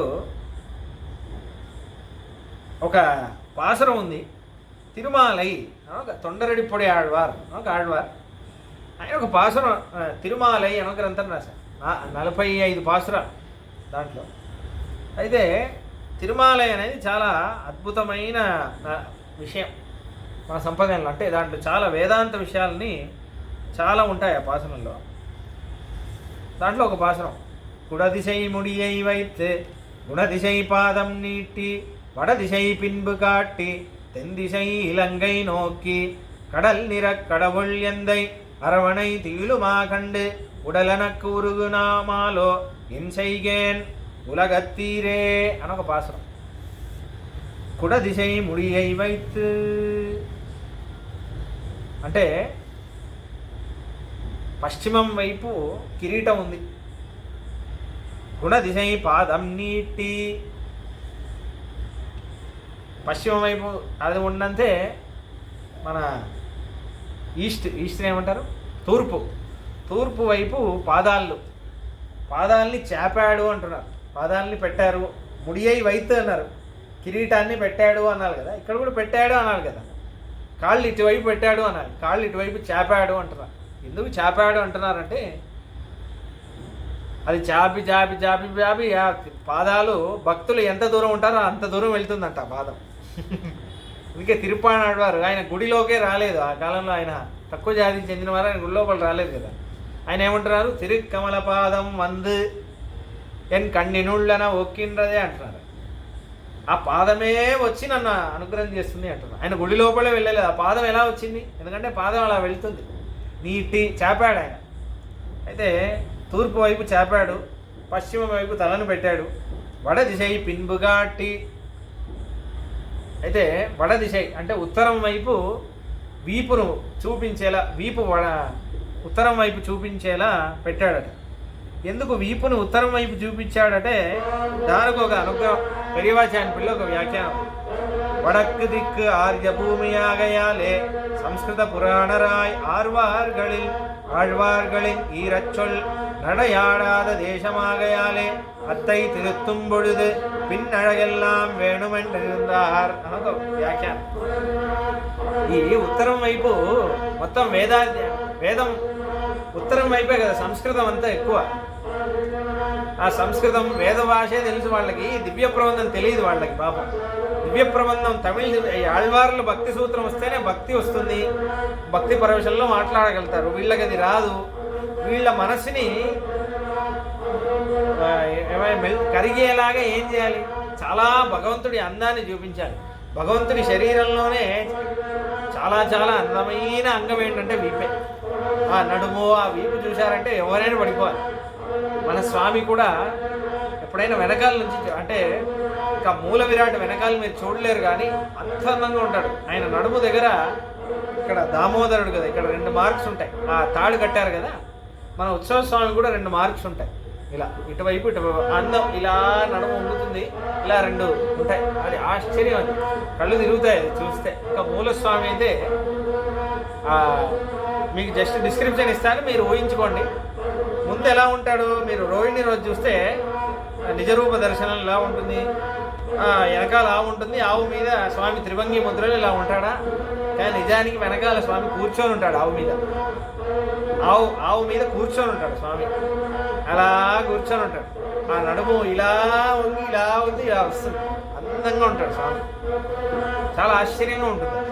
కాబట్టి అలా అన్నమాట. కాబట్టి అందుకే తన అందాన్ని చూపించి వీళ్ళకి ఎలాగైనా వీళ్ళ మనసు కరిగేలా చేసి వీళ్ళకి భక్తి రావాలి అని అనుగ్రహం చేసేలాగా ఉత్తరం వైపు అలా తిప్పాడట. మళ్ళీ దక్షిణం వైపు ఏం చేశాడు? రంగైనోకి. ఇవన్నీ 3 దిశల్లో భక్తులకు అనుగ్రహం చేయడానికి కోసం చేశాడు. ఇప్పుడు విభీషణుడేమో లంకలో ఉన్నాడే, ఆ లంకలో ఉన్న విభీషణుడికి పాపం నేనేమి ఇవ్వలేకపోయానే అని కళ్ళని దక్షిణం వైపు ఉంచేశాడు రంగనాథుడు. లంకైనోకి, లంకను చూస్తూ ఉంటాడు ఎప్పుడు. శ్రీరంగనాథుడు దృష్టి ఎటువైపు ఉంటుందంటే లంక వైపు ఉంటుంది. ఎందుకంటే అక్కడ విభీషణుడు ఉన్నాడు, వాడు రాజ్యం బాగుండాలి అని. అందుకే అలా చూస్తూ ఉంటాడు. అది ఎలా నేర్చుకున్నాడంటే మా సీతమ్మ వల్లే నేర్చుకున్నాడు. పుష్పక విమానంలో ఇలా వెళ్తుంటే సీతమ్మ ఒకవైపు పుష్పవిమానం నుంచి కింద లంకని చూసింది అని వస్తుంది. లంకాం వీక్షస్య వైదేహి అని వస్తుంది. ఎందుకంటే కటాక్షించాడు. ఎందుకంటే విభీషణుడు మనవాడే కదా, నన్ను ఎంత హింస పెట్టిన. అదే మహాలక్ష్మి యొక్క ఉదార గుణం, కటాక్షి. అందుకే లంక శ్రీలంక అయిపోయింది. మహాలక్ష్మి కటాక్షించింది కదా, శ్రీలంక అయిపోయింది. అప్పుడు ఉట్టి లంకనే శ్రీలంక అయింది. దాని తర్వాత అలా అంటున్నారు. ఇది చాలా ఆళ్వార్లు ఇలానే అంటారు. ఏంటి? దక్షిణం వైపు అలా కులశేఖర ఆళ్వారు తెన్ దిశైనోక్కి పళ్ళిగొళ్ళుం అని అంటారు కులశేఖర ఆళ్వారు. పెరియాళ్వారు కూడా మన్నుడయ విభీడనర్కాయ్ మదిల్ ఇలంగై దిశైనోక్కి మలర్కన్ వైత ఎన్నుడయ తిరువరంగనార్ అని అంటారు. ఇలా దక్షిణం వైపు చూస్తున్నారు, విభీషణుడిని చూస్తున్నారు. దక్షిణం వైపు విభీషణుడిని చూస్తున్నారు. ఈ ఆళ్వార్లందరూ భగవంతుడి సైడ్. అంటే ఈ దక్షిణం వైపు ఎందుకు చూస్తున్నాడు? వేదాంతేశి స్వామి వేరే విషయం చెప్పారు. మన ఆచార్యులు ఏమంటారంటే ఈ ఆళ్వార్లందరూ జాగ్రత్తగా ఒక రహస్యాన్ని కాపాడుకుంటూ వచ్చారట. ఆ సీక్రెట్ని బ్రేక్ చేశారు వేదాంతేశి స్వామి అంటారు. ఎందుకంటే వేదాంతేశి స్వామి అమ్మవారి సైడ్. వీళ్ళందరూ భగవంతుడు అంటే ఎలా అంటే అది ఒరిజినల్గా ఇవన్నీ కాదు. విభీషణుడిని చూడట్లేదు, ఆయన ఏం చూస్తున్నారు నేను చెప్తాను అని వేదాంతేశి స్వామి గోదాస్థితిలో చెప్తున్నారు. దిగ్దక్షిణాపి పరిపక్త్రిమ పుణ్యలభ్యాత్ సర్వోత్తరా భవతి దేవి తవావతారాత్ ఎత్రైవ రంగపతినా బహుమానపూర్వం నిద్రాలునాపి నియతం నిహితా కటాక్షాః. ఈ రంగనాథుడు దక్షిణం వైపు ఎందుకు చూస్తున్నాడంటే అక్కడ గోదాదేవి అవతారం చేస్తుంది శ్రీవిల్లిపుత్తూరులో. ఆ శ్రీవిల్లిపుత్తూరు మీరు ఎక్కడో లంకలో చూస్తున్నారు. లంక కంటే ముందు శ్రీవిల్లిపుత్తూరు వస్తుంది. అక్కడ శ్రీవిల్లిపుత్తూరు మధ్యలో ఉంది. అక్కడ ఆ శ్రీవిల్లిపుత్తూరులో నా ఆండాళ్ళని చూడడానికి అటువైపు చూస్తున్నాడు అని ఆయన వేదాంతేశి స్వామి అనేశారు. దీనికి మన సంప్రదాయంలో వ్యాఖ్యానం ఏంటంటే వీళ్ళందరూ ఏంటంటే ఇప్పుడు పెరియాళ్వారు కానీ వీళ్ళందరూ ఎవరంటే ఫాదర్ ఇన్ లా లాగా, అమ్మవారికి నాన్నలాగా వీళ్ళందరూ. ఇప్పుడు కొత్తగా పెళ్ళయ్యాక మన అత్తారింటికి వస్తాడు, ఎందుకంటే మన భార్య అక్కడ కొన్ని రోజులు ఉంటుంది అనుకోండి, ఈయనకు ఒంటరిగా ఉండడం ఇష్టం ఉండదు. ఎప్పుడైనా అత్తారింటికి వస్తాడు కదా, ఏంటి అల్లుడు గారు ఇటువైపు వచ్చారంటే, ఏం లేదండి ఈసారి ఆఫీస్ వర్క్ ఇక్కడే ఉంది అని ఏదో అంటారు. అయితే అప్పుడు ఈయన కాపాడుతాడు, ఏంటంటే ఆయన వచ్చారంటే ఏం లేదు ఏదో ఆఫీస్ వర్క్ ఉందంట అని అంటాడు. అయినా ఎవరైనా మామయ్య ఎందుకు ఆయన కాపాడుతారంటే చిన్నప్పుడు ఆయన కూడా అదే పని చేసి ఉంటాడు కదా. కానీ వేదాంతేజీ స్వామి అవన్నీ కాపాడే అవసరం లేదు, ఆయన అమ్మవారి సైడ్ ఏం లేదు, అబద్ధం చెప్తున్నావు, లంక ఏం చూడట్లేదు, మా గోదాదేవిని చూస్తున్నాను, అటువైపు కళ్ళు ఎందుకు పెట్టావంటే మా అమ్మవారిని చూడడానికి నువ్వు అటువైపు కళ్ళు పెట్టావు అనేసి, అది విషయం అది. అయితే ఇప్పుడు హంస సందేశం అని ఒక గ్రంథం రాశారు వేదాంతేజీ స్వామి, ఇంకో 10-15 నిమిషాలు ముగించేద్దాం. అయితే చాలా ఆశ్చర్యమైన ఒక శ్లోకం. ఆ హంస సందేశం అంటే ఏంటంటే అదొక, ఇప్పుడు రాముడికి ఆంజనేయ స్వామే కదా ఈ కబురు తీసుకెళ్ళి సీతమ్మకి చెప్తారు. అది ఒక మంచి ఊహతో ఒక కావ్యం. ఒక హంస పక్షి సీతమ్మ దగ్గర నువ్వు వెళ్ళి నా విషయాన్ని నువ్వు చెప్పు అని ఒక హంసపక్షికి రాముడు ఉపదేశం చేస్తున్నాడు. అయితే హంసపక్షి నేను ఎలా వెళ్ళాలి, రూట్ ఎలా వెళ్ళాలంటే ముందు ఇలా ఇల్లు, ఇక్కడ నుంచి ఇలా ఇల్లు, అక్కడి నుంచి ఎలా ఇల్లు అని రాముడు రూట్ చెప్తూ ఉంటాడు. అయితే వెళ్ళేటప్పుడు ఒక్కొక్క క్షేత్రాలన్నీ వస్తాయి కదా, గోదావరి నుంచి లంక వెళ్ళాలంటే. అయితే వెళ్ళేటప్పుడు ఇలా వెళ్తావా, మధ్యలో కాంచి వస్తుంది, అక్కడ నమస్కారం చేయి, అక్కడ నుంచి ఇలా వెళ్ళు, శ్రీరంగం వస్తుంది, అక్కడ నమస్కారం చేయి, ఆ క్షేత్రాలన్నీ చెప్తూ ఉంటారు వేదాంతేజీ స్వామి. వేదాంతేజీ స్వామి గ్రంథాలు ఎందుకు చదవాలంటే ఆయన నాటకం రాసిన ఏదో ఒక భగవత్ క్షేత్రం వచ్చింది అనుకోండి, ఆ క్షేత్రం గురించి రాసేస్తూ ఉంటాడు. కావ్యం చదివిన ఒక క్షేత్రం గురించి ఆ క్షేత్రం గురించి రాసేస్తాడు. ఎందుకంటే ఆయన ధ్యాస మొత్తం ఆ భగవంతుడిని గుర్తించాడంటే ఆయన వదిలిపెట్టలేరు ఆయన, అందుకే అవన్నీ చదవాలి. అయితే ఇప్పుడు రాముడు శ్రీరంగం గురించి చెబుతున్నాడు, ఇంకా రాలేదు. అంటే మీరు ఏమర్థం చేసుకోవాలంటే ఇది ఎక్కడ జరుగుతుంది, సుందరకాండ టైంలో జరుగుతుంది, అప్పుడు ఇంకా శ్రీరంగనాథుడు రాలేదు కదా, ఇంకా అయోధ్యలోనే ఉన్నాడు. అప్పుడు ఆయన ఒక శ్లోకం చెప్తున్నారు, చాలా ఆశ్చర్యమైన శ్లోకం. తీరే తస్యా విరసితవదం సాధుభిః సేవ్యమానం శ్రద్ధాయోగాత్ వినమితతను శేషపీఠం భజేతాః యస్మిన్నస్మత్ కులధనతయా సౌమ్య సాకేతవాజః స్థానం భావ్యం మునివిరుదితం శ్రీమతో రంగధామ్నః అని అంటున్నాడట రాముడు. ఒక అందమైన శ్లోకం ఇది, ఒక ఊహానే కానీ బాగుంది ఊహ. హంసపక్షికి రాముడు అంటున్నాడు, నువ్వు వెళ్తావు కదా, అక్కడ ఒక క్షేత్రం వస్తుంది శ్రీరంగం అని, చాలా ఋషులు మునులందరూ తపస్సు చేస్తూ ఉంటారు, అక్కడ చూసిన పూజలు అవుతుంది.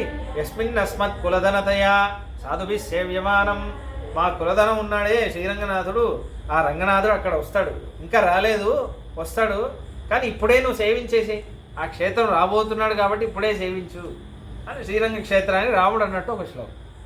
అలా ఆశ్చర్యంగా అనుభవించారు. అందుకే రంగనాథుడు రంగనాథ అని మన వాళ్ళు ఎందుకు, మన సంప్రదాయం ఎందుకు పడి చేస్తారంటే అంత సౌలభ్యంతో వచ్చాడు ఆ స్వామి.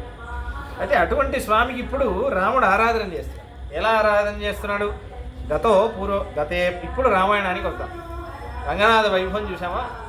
గతే పురోహితే రామః స్నాతో నియతమానసః సహ పత్న్యా విశాలాక్ష్య నారాయణముపాగమత్. సీతమ్మ వారిని పక్కన పెట్టుకొని ఆరాధన చేస్తున్నాడు రాముడు. సహపత్న్యా విశాలాక్ష, విశాలం కళ్ళు వెడల్పుగా ఉన్నాయి. ఈ విషయం పోయిన సంచికలో చెప్పాను. ఎందుకు వెడల్పుగా ఉన్నాయంటే ఆశ్చర్యంగా చూస్తుంది. ఎందుకు ఆశ్చర్యంగా చూస్తుందంటే ఈ ఘట్టం ఉందే చాలా ఆశ్చర్యమైన ఘట్టం, నా భూతో నా భవిష్యత్తు లాంటిది. ఎందుకంటే ఈ స్వామి ఉన్నాడే రాముడు, ఈ శ్రీమన్నారాయణుడు అప్పటి వరకు ఒకళ్ళు ఆరాధన చేస్తే ఆయన ఆరాధనని స్వీకరించడమే వచ్చు, కానీ ఈయన ఒకళ్ళకి ఆరాధన చేసి చూడలేదు ఇప్పటివరకు, ఎవరు అది జరగలేదు. అది చూసి ఆశ్చర్యపోతుంది, ఈయన ఒకళ్ళకి ఆరాధన చేస్తున్నాడే అని. ఇప్పుడు ఈయన అందంగా ఉన్నాడా ఆయన అందంగా ఉన్నాడా అని చూసి కళ్ళు ఆనందంతో వెడల్పుగా అవుతుందట. విశాలాక్ష అని అంటున్నారు. అయితే దాని తర్వాత అంటున్నారు మొత్తం పాంచరాత్ర ప్రక్రియ ఇది. ఎందుకంటే బ్రహ్మ నుంచి ప్రారంభించారు కదా, బ్రహ్మ అప్పుడే స్వామి ఏమన్నాడు, పాంచరాత్రం అన్నారు. అయితే వేదాంతేజీ స్వామి పాంచరాత్ర రక్ష అనే గ్రంథం రాశారు.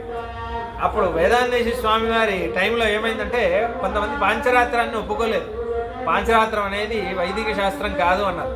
అయితే ఈ ప్రమాణమే చూపిస్తున్నారు వేదాంతేశ్వర స్వామి. రాముడే ఆరాధన చేశాడు, రాముడే పాంచరాత్రం ఆరాధన చేస్తున్నాడు. ఎందుకు చేస్తున్నాడంటే ఈ బ్రహ్మాండ పురాణంలో చూసుకుంటే బ్రహ్మకి స్వామి చెప్తున్నాడు, పాంచరాత్రంలో పౌష్కర ఆగమం అనే ఆగమం ఉంది, దాని ఆగమంలో ఎలా ఉందో అలా ఆరాధన చేయండి అని చూశాం కదా ఇందాక. రాముడే సాక్షాత్తు ఆ శాస్త్రాన్ని ఉపదేశం చేసిందే స్వామి, ఉపదేశం చేసి ఆయనే కూడా చేస్తున్నాడు. కాబట్టి అది అశాస్త్రీయమైన శాస్త్రం ఎలా చెప్తారు? ఎంత గొప్ప శాస్త్రం అయితే స్వామియే ఉపదేశం చేస్తాడు, స్వామియే దాన్ని అనుష్ఠించి చూపిస్తాడు. ఎంత గొప్ప శాస్త్రం అయి ఉండాలి అని చూపిస్తున్నారు. దాని తర్వాత ఇంకో ముఖ్యమైన విషయం, 2వ శ్లోకం.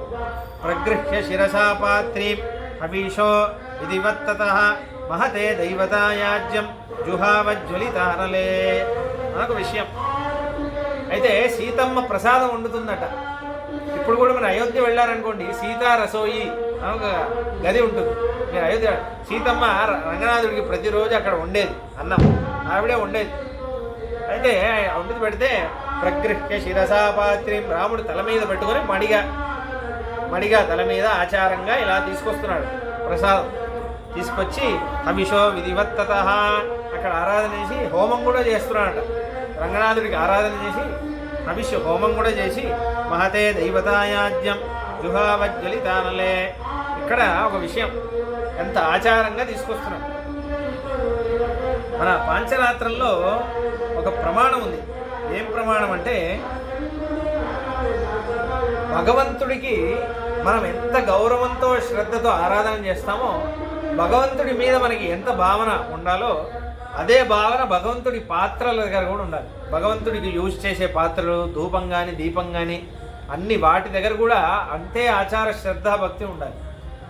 నేను చిన్నప్పుడు గుడిలో ఆరాధన నేర్చుకునేటప్పుడు మా గురువుగారు ఆయన ఒరగడం లక్ష్మీనరసింహాచార్య స్వామి, దొరై స్వామి అంటారు, మన సుదర్శనమానికి వచ్చారు కదా వాళ్ళ బాబాయ్ గారు. చిన్నప్పుడు ఒకసారి ఏమైందంటే వారు అభిషేకం మాకు ఎలా చేయాలో చూపిస్తున్నప్పుడు ఈ భగవంతుడి పాత్రలన్నీ ఉంటాయి కదా చిన్న చిన్నవి, అది నా మిత్రుడికి ఒకసారి ఇలా వేశాను క్యాచ్, వీప్ మీద దెబ్బ కొట్టారు. నాకు వీప్ మీద దెబ్బ కొట్టారు. ఎందుకంటే ఏంట్రా అది ఆట వస్తువు అనుకున్నావా? భగవంతుడి పాత్ర అంటే నీకు ఒక గౌరవం లేదు, భగవంతుడి దగ్గర ఎంత గౌరవం ఉండాలో ఆ పాత్రల దగ్గర అంతే గౌరవం ఉండాలి అనే ఇదే విషయం చెప్పారు. ఇప్పుడు పాంచరాత్రంలో ఒక ప్రమాణం ఉంది. ఇది పాంచరాత్ర ప్రక్రియ అని చెప్పారు కదా, దానికి ప్రమాణం వేదాంతేశ్వర స్వామి తీసి చూపిస్తుంది. ఉపభుక్తస్య సర్వస్య గంధపుష్పాదికస్య చ స్నానాద్ ఉపయుక్తస్య దధి క్షీరాదికస్య చ దూషణం న ప్రయోక్తవ్యం శబ్దేరప్రతిపత్తిజైః నిర్మాల్య బుద్ధ్యా దైవీయం పావనం దూషయంతి ఏ తేయాంతి నరకం మూఢాః తత్ప్రభావాపలాపినః ప్రత్యక్షేణ ప్రమాణేన లోకదృష్టేన హేతునా అని ఒక విషయం చెప్తున్నారు. సచ్చరిత్ర రక్ష అన్న గ్రంథంలో ఏం చెప్తున్నారంటే ఈ ప్రక్రియ ఎంత గౌరవంతో ఇలా తీసుకొని రావచ్చు, ఎలాగైనా అశ్రద్ధతో తీసుకొని రావచ్చు కదా, అంత గౌరవంతో రాముడు తీసుకొస్తున్నాడు. ఎందుకు తీసుకొస్తున్నాడు? ఇంకా మీరు తిరుమల చూశారనుకోండి, వాళ్ళు ఇలా తీసుకొచ్చేటప్పుడు ముక్కు అన్నీ మూసేస్తారు, ఎందుకంటే వాసన కూడా చూడకూడదు. ఆ పాత్రల శబ్దం కూడా చాలా గౌరవంగా పలకాలి. పాత్రం తీర్థం పొయ్యి, చాలామందికి షటారి అనే మాట రాదు, అది పెట్టు అంటారు. అలాంటి చాలా దూషణం శబ్దం కూడా అలా ఉండకూడదు. స్వామివారికి యూజ్ చేసే గంధం, పువ్వులు, పుష్పాలు ప్రతి దాని మీద ఒక గౌరవం ఉండాలి. స్వామివారి మీద ఎంత గౌరవం ఉంటో అంత గౌరవం ఉండాలి. అంత గౌరవం లేకపోతే శబ్దం కూడా దూషణంగా మాట్లాడితే తేయాంతి నరకం మూఢాః, వాడి నరకానికే వెళ్తాడు. పాంచరాత్రంలో స్వామి చెప్తున్నారు. ఆ విషయాన్ని రాముడు అనుష్ఠించి చూపిస్తున్నాడు. మనకేదో రాముడు ఆరాధన చేస్తున్నాడు అనిపించవచ్చు, కానీ మన ఆచార్యులు అంత గాఢంగా వెళ్ళి వాళ్ళు ఆవిష్కరించి చెప్తారు మనకి. కాబట్టి అలా అంత గౌరవం చూపిస్తున్నాడు. జస్ట్ ఒక పాత్రం ఎత్తుకొని వెళ్తే మన ఆచార్యులు మురిసిపోతున్నారు. ఆహా పాంచరాత్రం ఎలా చెబితే అలా చేస్తున్నాడే రాముడు. దాని తర్వాత ఇక్కడ ఒక విషయం ఉంది. మన రంగనాథుడిని పెరియ పెరుమాళ్ అని అంటారు సంప్రదాయంలో. పెరియ పెరుమాళ్ అనడానికి చాలా విషయాలు ఉన్నాయి. క్షేత్రంలో శ్రీరంగమే పెద్ద క్షేత్రం కాబట్టి పెరియది అంటే పెద్ద అని అర్థం, పెద్ద పెరుమాళ్ అని అర్థం, సీనియర్. ఇంకోటి ఏంటంటే ఫస్ట్ ఆయనే వచ్చాడు కాబట్టి పెద్ద అని ఒక అర్థం. ఇలా ఒక్కొక్కళ్ళు ఒక్కొక్క ఇంటర్ప్రిటేషన్ ఇస్తారు. ఆళ్వార్లలో అన్ని అన్ని ఆళ్వార్లు రంగనాథ స్వామి మీద పాడారు. కాబట్టి అలా ఆయన పెద్ద, సంప్రదాయం కాపాడేది ఆయనే, సంప్రదాయానికి పెద్ద ఆయనే. అలా ఎన్నో విషయాలున్నా ఇంకో ముఖ్యమైన ప్రమాణం ఏంటంటే ఇక్కడ వాల్మీకి చెబుతున్నారు, ఆల్మోస్ట్ ఏమంటున్నారు, మహతే దైవతాయాజ్యం అంటున్నారు. మహతే దైవత, మహతే అంటే పెరియ, దేవత అంటే పెరుమాళ్. వాల్మీకి యూజ్ చేసిన పదం అది, అందుకే మన సంప్రదాయంలో అది వచ్చింది. మహతే దైవతాయాజ్యం అంటున్నారు. మహతే దేవత అని వాల్మీకి ఎందుకు అంటున్నారు అంటే దానికి మన సంప్రదాయంలో ఒక ఆశ్చర్యమైన వ్యాఖ్యానం. ఇప్పుడు రాముడు కూడా భగవంతుడే కదా, రంగనాథ స్వామి కూడా భగవంతుడే. ఈ భగవంతుడు ఆ భగవంతుడికి ఆరాధన చేస్తున్నారంటే మరి మనకు కన్ఫ్యూజ్ అవుతుంది. ఈ భగవంతుడు ఈ పెరుమాళ్ ఆ పెరుమాళికి ఆరాధన చేస్తున్నారంటే ఆ పెరుమాళ్ పెద్దవాడై ఉండాలి కదా. అందుకే ఆ రంగనాథుని చూసి మహతే దైవత అన్నారు. ఆయన పెరియ పెరుమాళ్, ఈయన పెరుమాళ్, ఆయన పెరియ పెరుమాళ్. ఎందుకంటే ఈయనే ఆయనకు ఆరాధన చేస్తున్నాడు కదా. ఇది మహతే దైవతాయాజ్యం కాబట్టి పెరియ పెరుమాళ్ అని ఫస్ట్ ఎవరన్నారు, వాల్మీకి అన్నారు. అందుకే ఆయన పేరు పెరియ పెరుమాళ్. మహతే దైవతాయాజ్యం జుహావజ్వలితానలే దాని తర్వాత ధ్యాయన్నారాయణం దేవం స్వాస్థీర్ణే కుశ సంస్థిరే. దాని తర్వాత ఆ పూజా మండపంలోనే పడుకున్నారు. పడుకొని పొద్దునైంది, పొద్దు గడిచి దాని తర్వాత ఏకమాయామిష్టాయాం రాత్రం ప్రతి విద్యస అలంకార విధిం సమ్యక్ కారయామాస వేష్మణః. స్నానం చేశాడు, అన్నీ చేశాడు, తిరువారాధన చేశాడు, రంగనాథ స్వామికి అలంకారం అంతా చేశాడు. ఆయనే పూలన్నీ వేసి అలంకారం చేశాడు రాముడు. తత్ర శృణ్వన్ సుఖావాచః సూతమాగత వందినా పూర్వాం సంధ్యాముపాసీనో జజాప సమాహితః. ఆరాధన అంతా చేశారు. మనం చేసేటట్టే ఆ ముద్రలన్నీ చూపించి అలా ఆరాధన చేశాడట రాముడు. తుష్టావ ప్రణతశ్చైవ శిరసా మధుసూదనం విమలక్షోమ సంవీతో వాచయామాస సద్విజాన్. ఇలా ఇక్కడ వాళ్ళందరూ వేదం అందరూ చెప్తున్నారు, మనం చేశాం కదా ఋగ్వేదం అవధారయ యజుర్వేదం అన్నీ చెప్తుంటే రాముడు పూలతో స్వామివారికి ఆరాధన అని ఛత్రం చామరం అన్నీ చూపిస్తున్నాడు. అన్ని ఆరాధన మొత్తం చేస్తున్నాడు. చేస్తుంటే కృతోపవాసం తు తదా వైదేహ్యా సహ రాఘవం అయోధ్యానిలయ శ్రుత్వా సర్వప్రమిదితో జనః. ఇవన్నీ మహారాజుకి చేయాల్సింది. ఈ ఛత్రం చామరం అది ఇది వేదఘోషలు అన్నీ. ఇది కొద్దిసేపట్లో రాముడికి ఇవ్వాలి పట్టాభిషేకంలో. కానీ రాముడు ఏం చేస్తున్నాడు, ముందు రంగనాథుడికి చేసేస్తున్నాడు. ఇవన్నీ ఎందుకు చేస్తున్నాడు అంటే మన సంప్రదాయంలో అంటారు, స్వామి నేను వెళ్ళాలి, నాకు ఇవన్నీ అవ్వవు. ఇప్పుడు నేను ఉత్సవ స్వామిలాగా నేను వనవాసానికి వెళ్ళి నేను ఆ ఉత్సవాలన్నీ నేను వనవానికి వెళ్తాను. ఇప్పుడు మీకెందుకు ఇవన్నీ చేస్తున్నా అంటే ఇప్పుడు మీరే ఈ రాజ్యాన్ని చూసుకోవాలి రంగనాథ స్వామి, నువ్వే ఈ రాజ్యాన్ని చూసుకోవాలి. ఇప్పుడు నువ్వే రాజు, అసలైన రాజు నువ్వే కదా. కాబట్టి నీకే ఇవన్నీ చేస్తాను. ఎందుకంటే నువ్వు మూలవర్లాగా నువ్వు ఉండు, నేను ఉత్సవుడిలాగే వెళ్తాను. ఉత్సవుడు అక్కడెక్కడ గ్రామానికన్నీ సంచారం చేస్తాడు కదా, అలా నేను వెళ్తాను. నువ్వు ఇక్కడే ఉండు, నువ్వు రాజ్యాన్ని నీకే పట్టాభిషేకం ఫస్ట్ అని ఆయన అన్నీ చేశాడట. చేస్తే ఈ విషయం అనేది రాముడు ఆరాధన చేస్తున్నాడు. పొద్దు గడిచింది, ఇంకా కొద్దిసేపట్లో పట్టాభిషేకం అంటే రాత్రి అందరూ హాయిగా ఉన్నారు. అందరూ నాట్యాలు వాద్యాలు అన్నీ చేసేస్తున్నారు. రాముడిని ఎప్పుడెప్పుడు చూస్తామా అని వీక్షిస్తూ ఉన్నారు. అన్నీ ఆనందంగా గడిచింది. రాముడి రాత్రి ఆనందంగా గడిచింది. వశిష్ఠుడు అందరి అయోధ్యలో అందరి రాత్రి ఆనందంగా గడిచింది. కానీ పాపం దశరథుడికే రాత్రి ఇంకోలాగా గడిచింది. అది ఏం గడిచింది, ఎలా గడిచింది అని వాల్మీకి మనకి ఏమంటారు, కొన్ని మూమెంట్స్ బ్యాక్ సినిమాలో చూపిస్తారు కదా, సమ్ మూమెంట్స్ అగో అని చూపిస్తారు. ఇప్పుడు వేరే సీన్ మందర అని ఒక ఆవిడ గురించి చెప్తారు. శుభంగా రంగనాథుడి గురించి మాట్లాడినప్పుడు ఆవిడ గురించి ఎందుకు వచ్చే ఎపిసోడ్లో చూసుకుందాం. కొంచెం శోకంగా ఉంటుంది, కానీ ఆ శోకంలో కూడా ఎన్నో ధర్మాలు మనకి తెలుస్తాయి.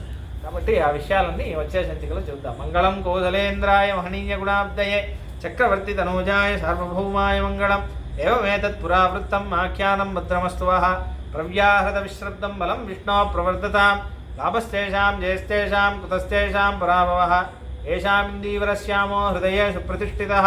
కాలే వర్షతు పర్జన్యః పృథివీ సస్యశాలిని. దేశోऽयं క్షోభరహితో బ్రాహ్మణాः సन्तు నిర్భయాः. కావేరీ వర్ధతాం కాలే కాలే వర్షతు వాసవః.